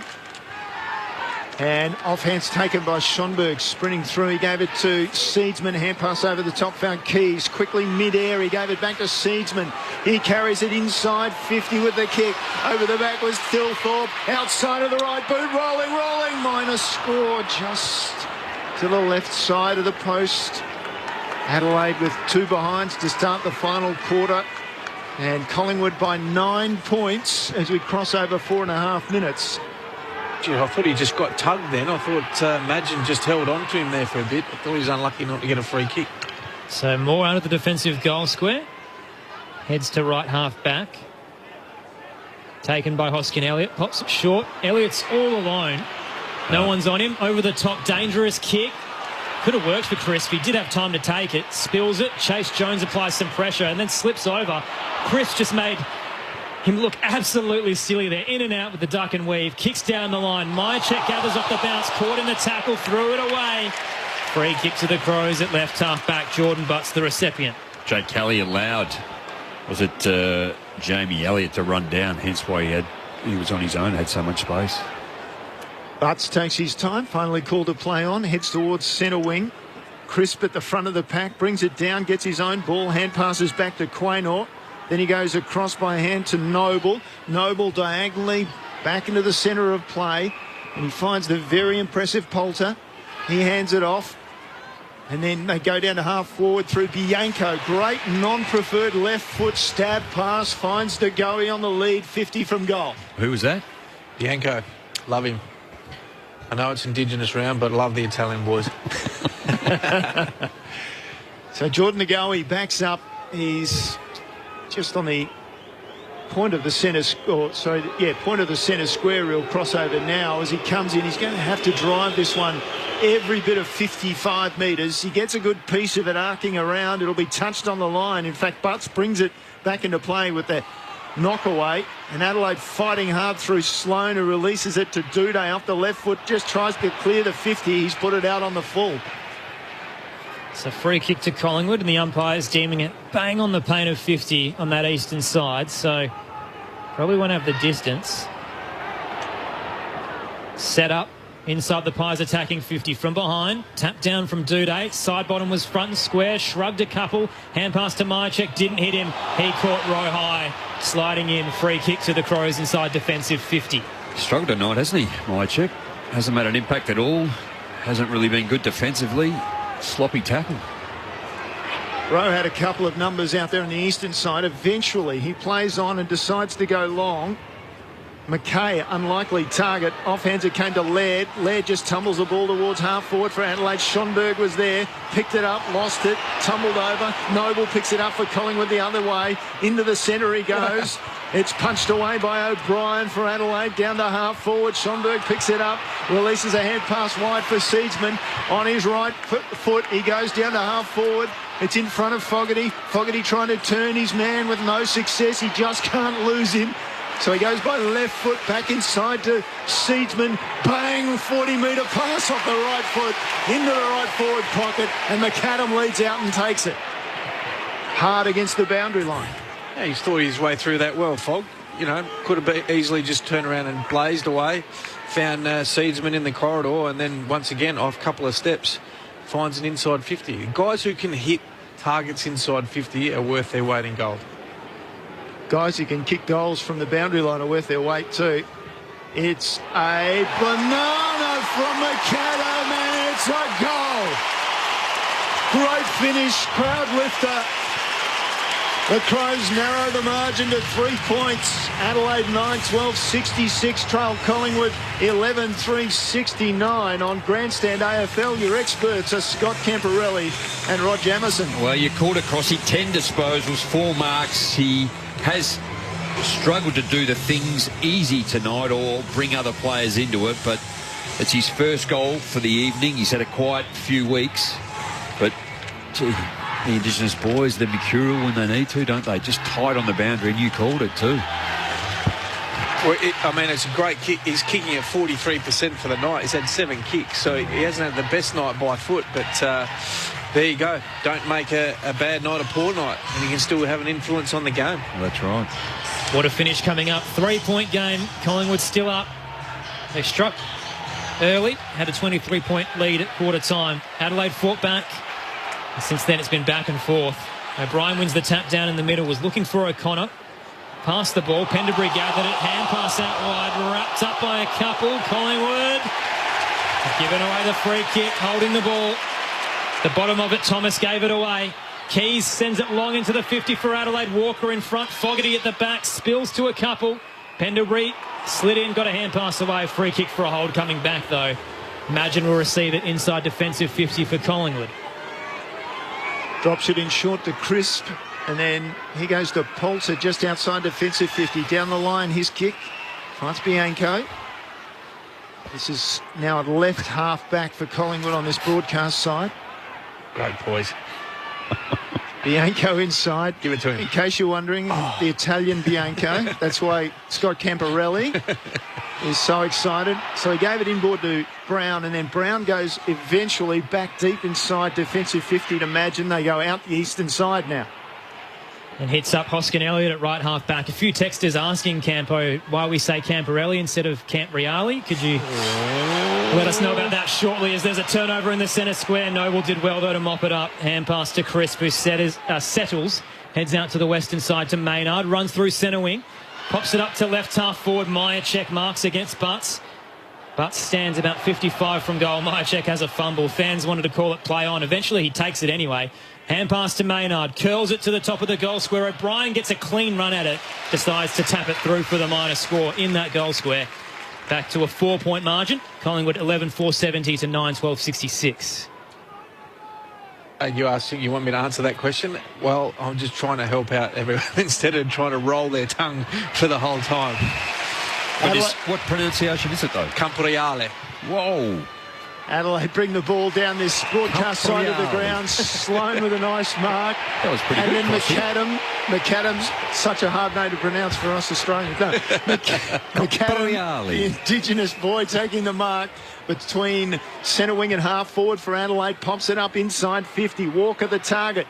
And it's punched away by the Collingwood defenders towards the boundary line and over. About 70 around from the goal face. Right half forward, broadcast side for Adelaide. Neil Cross. get some sense back into this game yet. Collingwood by 4 points on grandstand AFL. Scott Camporeale and Rod Jamieson, your experts. 12-minute mark of the last quarter, off a couple of hands. Diving in, Poulter couldn't get a clean possession away. Keys dives in and actually holds it into Poulter. Ball up to come. Crowd getting a bit animated. They were very quiet in the opening half. It was fairly ugly football, but game on now at the Adelaide Oval. On the reset, O'Brien wins the tap down for the Crows. Coming through, Laird is gang tackled by a couple. He's not going anywhere. Ball up to come once again.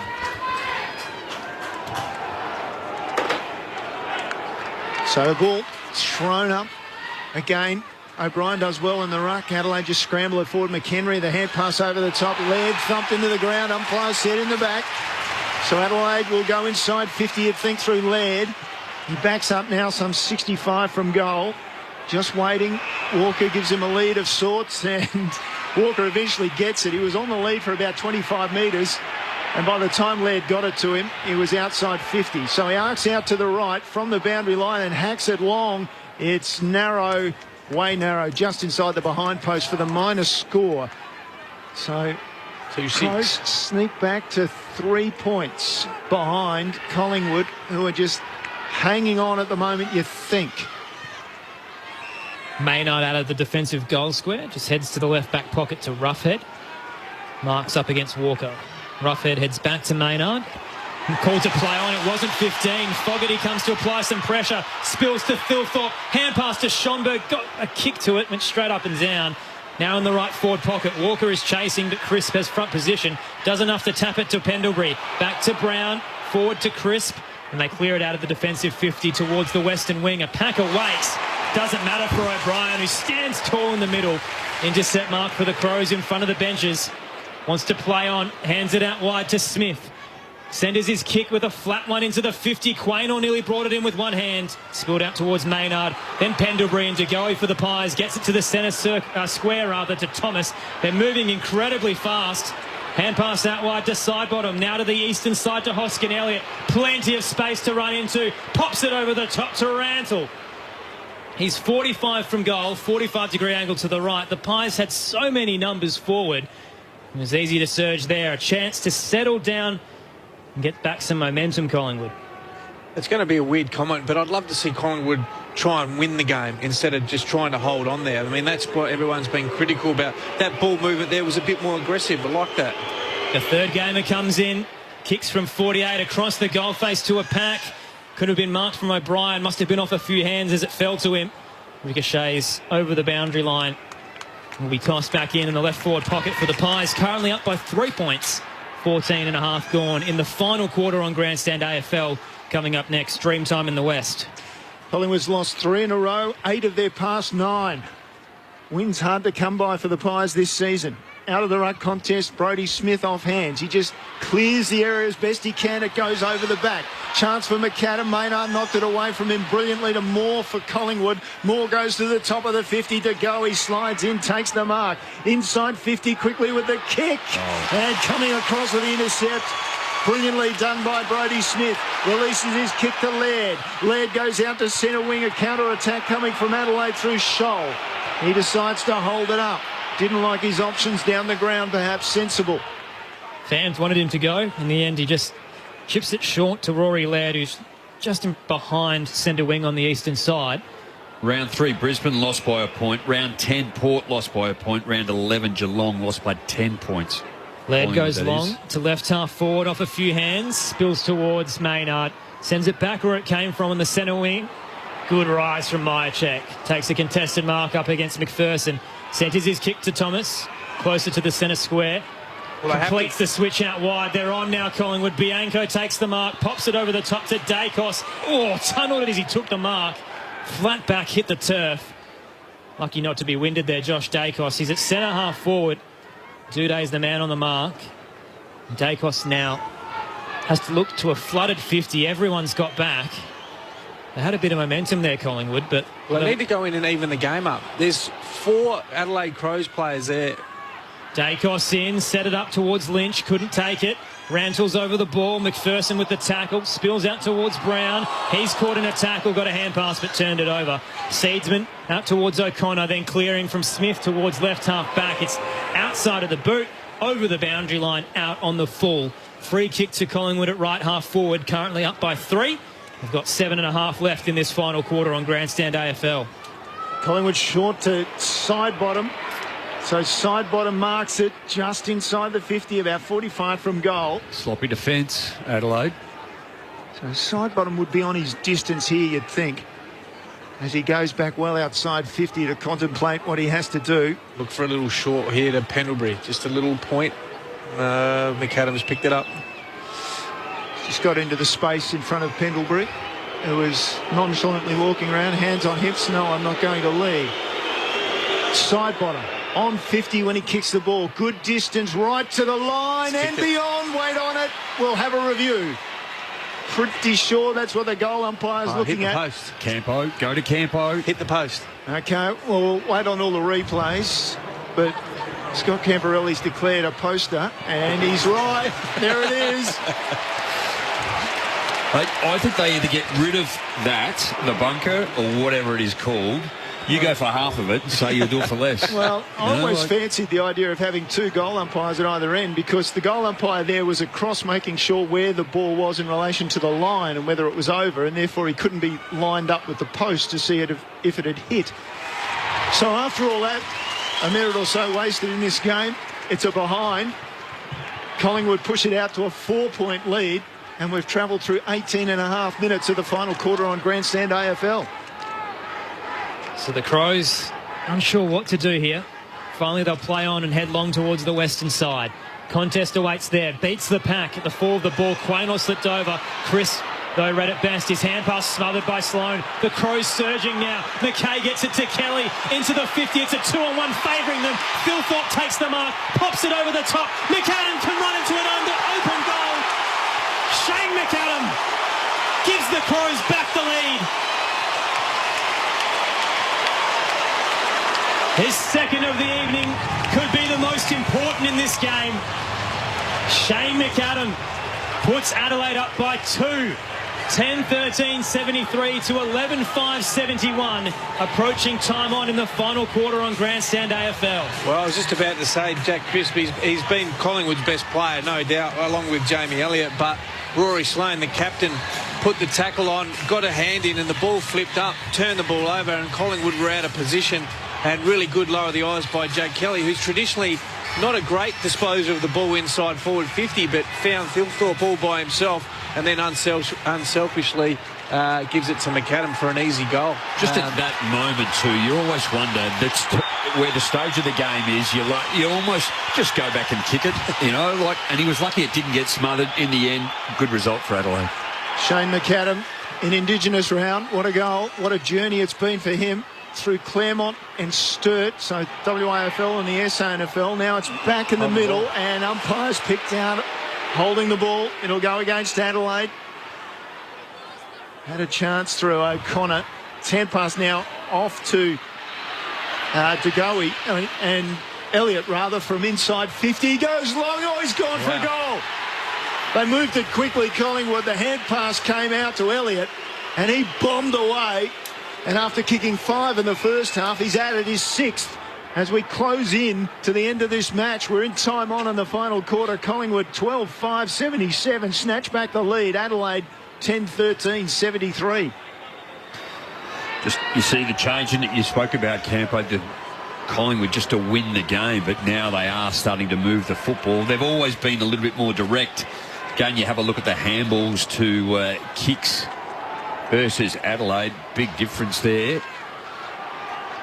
As you've gone and changed the screen on me. Sorry, mate. Just in this quarter, there's 22 apiece, but in terms of the entire game, it's 140 handballs to Adelaide, 99 to Collingwood. So just being more direct, use the foot better. Rod Jamieson, Scott Camporelli are experts. The Pies now up by 4 once again. In the middle, Sloane gets a clearance for Adelaide, heads up to centre half forward. Quaynor sitting underneath it, takes the intercept mark for the Pies. Just slows things up. Head decides to head towards the eastern wing. Sits it up to Hoskin Elliott. Marks just ahead of Seedsman at right half back. So Collingwood still have plenty of time to work through. 5.5 left in this final quarter. Only up by 4. Need to take the game on. Hoskin Elliott heads up the eastern side. Myercheck leading out. Nearly took the centre mark, the chest mark rather. Butts roved it well for the Crows. Hand pass offensively to Laird. Then Sloane, wrapped up by a couple, spilt it. Now held up on that eastern side. Adelaide fans wanted ball. Diving onto it was Rantle, who was held up. Won't get it. Ball up to come. Collingwood up by 4. Well, they need to take the ball forward, Collingwood. That's the issue. They're losing field position when they go back, and late in the game, under fatigue, you'll see some skill errors which will hurt them. O'Brien forces the ball forward for Adelaide. McHenry just got a hand pass out of there. Schonberg the same. O'Connor dispossessed. Elliott gets a hand pass out to Hoskin Elliott, and now Hoskin Elliott goes short. Adelaide pressure on. Comes to Laird. Shakes a tackle. Hand pass wide for Hamill. Just scrubs the ball towards centre wing. Chris picks it up. Oh, and then the big ruckman turns straight into a tackle of Sloane. Umpires called it for holding the ball against Cameron. So Sloane will take the free kick. Eastern wing. And Adelaide will go forward to half forward, you'd think, from this kick. Well, he's a bit stiff. He actually got the handball away on the replay. Sloane, an ugly kick off the side of the boot. Nearly hit a trainer who was on field on the eastern side. Heads towards left half forward. Collingwood cut it off. Noble with a 1-2 to Brown. Runs through centre wing on the eastern side. Ships it forward. Here's Cameron at right half forward. Centres his kick. Myercheck's got the numbers against him. Offhands it, rolls to the goal square. He keeps applying pressure. Wraps up Butts. Brings the ball to ground. We'll get a ball up. 15 out from Collingwood's goal. Up by 4 points. Bit stiff. Jordan Butts didn't have the ball. But Rory Sloane's kick. If that was a goal shot, he's taken a massive divot. Ball down and in dispute. Little toe there from O'Brien. Collingwood get possession. Poulter on his left foot. Tries the banana with his left foot. He was in the left forward pocket. Wrong for a left footer. Perhaps if he had a right foot, it might have been better. But a minor score, Collingwood stretched their lead, such as it is, to 4 points. 5 points it is. 4 points. I was right the first time. We touched on their 1 point losses. They're up by 5 at the moment, and a goal to the Crows could see deja vu for Collingwood here. Brodie Smith runs out of the defensive goal square. Awkward kick to O'Brien. The Pies had numbers. A couple of Crows come in to assist. McKay to Keys, who dropped it in the tackle. That will be holding the ball. Coming back to Collingwood at left half forward. So free kick for them going to Bianco in his second game. Once again having a fairly big influence. 19 touches last week. Heading for his 16th tonight. Trent Bianco centres his kick. There's Noble. Wasn't really 15, I'm sure, but didn't travel too far. Closer to the square. Noble decides to go long this time. Into the 50. Myercheck getting a run. Duday rose up. Nearly clunked it. Spills to Cameron. Got a hand pass away. Only as far as Smith. Curls it around. Pies have numbers in the centre square, though. Well, they did well, Adelaide to get away with it. Walker hand passes forward. Keys tries to get around Noble. Just gets his kick away. Adelaide still struggling hard. Collingwood turn it over in the centre square. Side bottom. Clever. The veteran just slows it down with a lovely little left foot kick. And the mark taken by Poulter on the logo on centre wing on this broadcast side, and just slows things down for the Pies. Tom Duday, the spare. Poulter heads to the 50. A contest there and a pack mark taken for Collingwood. Darcy Cameron in the middle of everyone. Somehow brought it in. O'Brien stands the mark, tight angle on the paint. Darcy Cameron probably knows, even if he can't kick this, he'll waste some time. So you've got Jordan Butts in there all by himself and Jake Kelly. You've got to even the numbers up. I'm okay with setting up the ground, but when that ball, I mean, the likelihood of this going through or kicking to a contest is going to be more kicking to a contest. They need to make it one-on-one. Otherwise, Duday now, who's now become the spare, he intercept marks. So Darcy Cameron, slow approach, winds around and heads towards the goal square, just pops it up. Crows do have numbers waiting there. Off hands, Dacos trying to bust through. Caught by a couple. Ball up to come inside the attacking goal square for Collingwood. Up by 5 points, 26-minute mark. 1.5 minutes to go. Deep in Adelaide's defence. Ball to ground. McKay slips a hand pass out. Keys just clears it as best he can. First to it was Scholl. He gets it outside 50 for Adelaide. Towards the boundary line. They'll take that. The Crows set up again. Left half back, eastern side of the ground. Call it, Campo. What do you got? Well, I'm thinking there's an extra up at the stoppage, which is going to be McHenry. He'll spit forward and kick a goal. Here we go. He's been right all night. Pies fans won't like to hear that prediction. Toss back in on the eastern side. O'Brien in front position, tapped it down. Seedsman had a fumble. Pendlebury caught in the tackle, dropped it. No free kick. Ball ricochets out. Bouncing between boots. Finally gets hit towards the eastern side. Cut off by Magin. Short chip kick over the top to side bottom inside the boundary line. Again, the Pies will milk the clock. Steele side bottom taking his time. Centre wing on the eastern side. Crowd's not happy with it. Called to play on. Pops it up to right half forward. Plenty of numbers underneath it. O'Brien, though, reading it best. Here we go. Riley O'Brien has it. 50 to go. The Crows down by 5. Just a hand pass into Hope. It's taken by Sloan now after Duday did well. Then he gave it a row. Back he goes to O'Brien. Further back he goes to Jones. Adelaide get it out to centre wing. Quaynor in the way. He takes the mark on this broadcast side. Working hard, Adelaide, not with precision. So Quaynor slows things down again. Collingwood by 5 points as we close in. Down the line he goes. Great mark coming in from the side, Cameron. Again, in the pack, Darcy Cameron has proved pivotal. In the absence of Brodie Grundy, that may have just won Collingwood the game. Darcy Cameron heads short to the paint of 50. Mark taken by the medical sub, Callum Brown. He points to home. He'll milk the clock as much as possible. And in the end, heads back. And it doesn't matter. The Pies hang on at the Adelaide Oval. Sweet relief for Collingwood. Despite all their internal chaos, they've conjured a win by 5 points.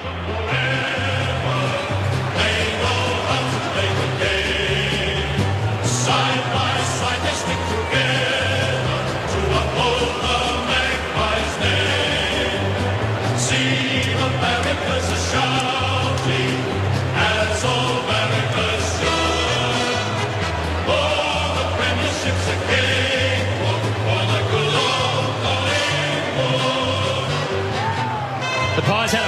to the game, leading by 23 points at quarter time before the Crows fought back. It felt like Collingwood were just hanging on for the majority of the second half, but they got it done, something they haven't been able to do this season very often. Their third win, Adelaide's 8th loss. The Crows lose at home in what could be a season-defining moment for them, and Collingwood finally getting the 4 points.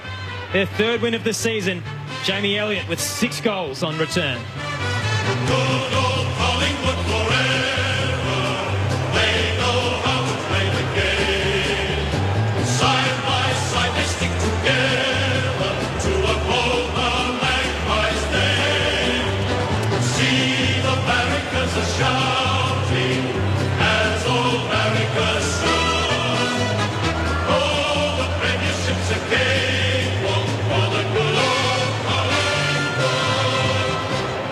So 6 goals to Jamie Elliott on return. Singles for the remainder of the Pies to De Goey, Bianco, Dacos, Sidebottom, Thomas and Poulter. Meanwhile for the Crows, 2 to Seedsman, Walker, McAdam, Fogarty. Singles to Thilthorpe and McHenry. Collingwood, it felt like they had control for the majority of the night, but they were under so much pressure. This will do them a world of good considering all the drama and pressure that's been placed on them this season. So Collingwood about to fly straight out of Adelaide. They'll be getting out of here as soon as possible, but they'll be thankful they've got the win heading into the Queen's Birthday clash with Melbourne at the SCG. Meanwhile, the Crows, a week away from their bye, in a bad spot now, sitting 4 and 8. And a game coming up with St Kilda away from home at the moment. I'm not sure where that actually will be, but the Saints to come for the Adelaide Crows. Aaron Bryans and Neil Cross with you for the next 15 minutes alongside Scott Camporelli and Rod Jamieson to break down the game. The leading possession getters as well. Rory Laird with 40 for the Crows. For the Pies, 31 to Jack Crisp. And obviously they got the win in the end by 5 points. Rod Jamieson, Scott Camporelli, how did you see the Pies win? Well, it was outstanding, wasn't it, too? They started really well, and it's all about efficiency, and they were able to do that. 5 goals straight in that first quarter, then another 2 in the second. Kicked 4-goal-3, and albeit it was late, it doesn't matter when you get them, but they were able to outscore Adelaide, and Adelaide's still struggling to win a third quarter in season 2021. Only 1-goal-3 in that last quarter, but you have a look at the marks here. They've had plus 40, so again being able to control the football. Adelaide got smashed in that area last week. Collingwood, they're tackling 77 to 52, so in favour of Collingwood. The pressure was good. I thought their defence worked really well. I thought Sidebottom got better as the game went on. Will Hoskin-Elliott also got better as the game went on. Pendlebury played most of his game in defence. Poulter, he's going to be a class player, isn't he? He's composed. We know Maynard, how good he is. Darcy Moore, very good. Quaynor, too. I really like the way he plays as a small defensive player, but also very quick. Plays up in the air. Jack was great in the middle of the ground. Crisp, that is, just and/or across the half-back line too. So, and then when you go forward, Jamie Elliott, what a game. 6 goals on his return, just all class. We know he can use the football really well. He's quick, he's explosive. 7-goal scorers in the end. They missed a couple that they possibly also should have got, but to come to Adelaide with what they've been imposed as to how to get here and now what they're going to go return to.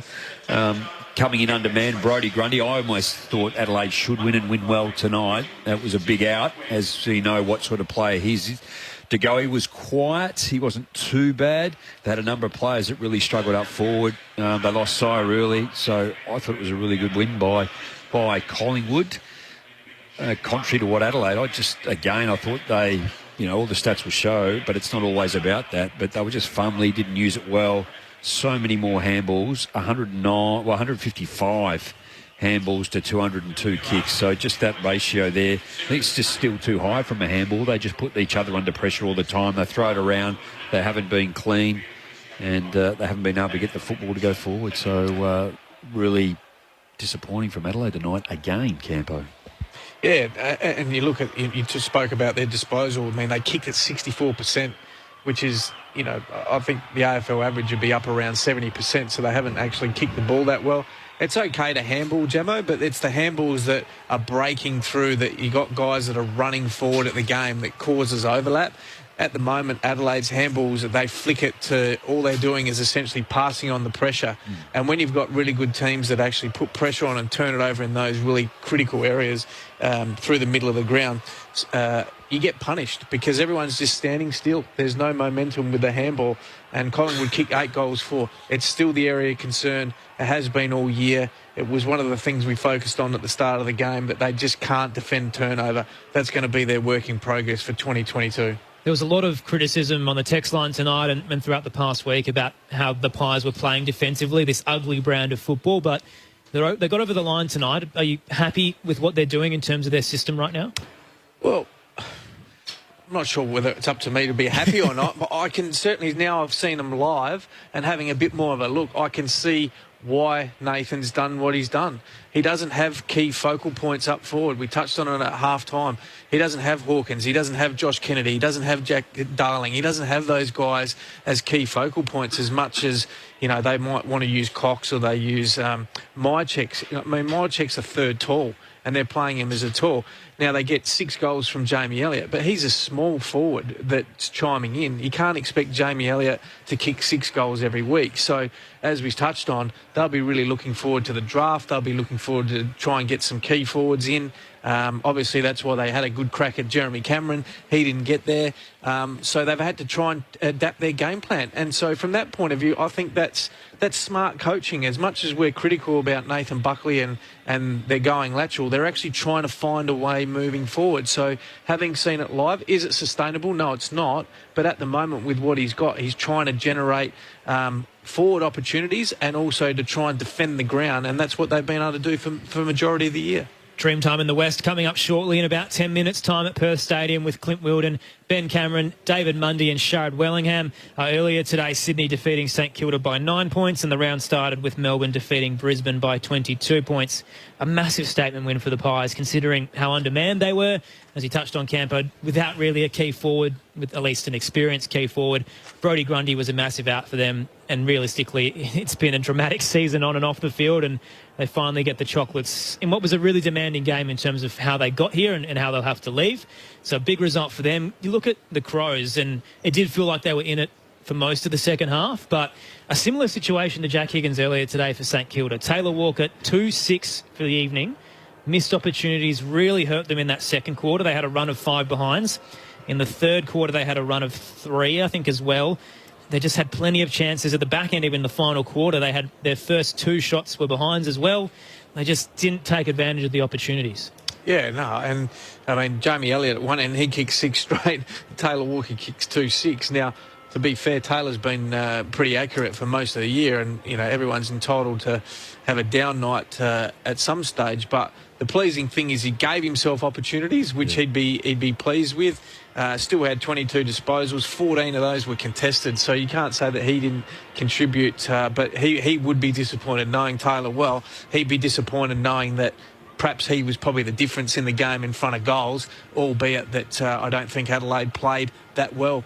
7-goal 9 they kicked in the second and third quarter. So just that ability to really finish off the work where they've worked so hard. And Capo spoke about it, and we all have in recent weeks how, you know, the defence against Adelaide, they get it from one end and they go down the other end and they score really quickly. Adelaide have got to work really hard to get it to their end of the ground and then to actually be so wasteful. And it has been, well, how far back? Go back to, I don't know, even a few years. It's the ability, they get it in there. They get it in there as much as any team in the competition. They just don't finish off. And there's been times last year, and even the year before that, where they albeit they only won 3 games last year, the year before that, they actually could have nailed teams and put them away. Now, it's all right to look back and reflect that way, but they just get so much of the football, but they just don't finish off. They can finish games before half-time and certainly before three-quarter time, but it leaves the opposition well and truly in it. Rod Jamieson, Scott Camporelli are experts. Let's head into the Collingwood rooms. They're winners by 5 points over the Adelaide Crows, their 3rd victory of the season. Let's hear the song.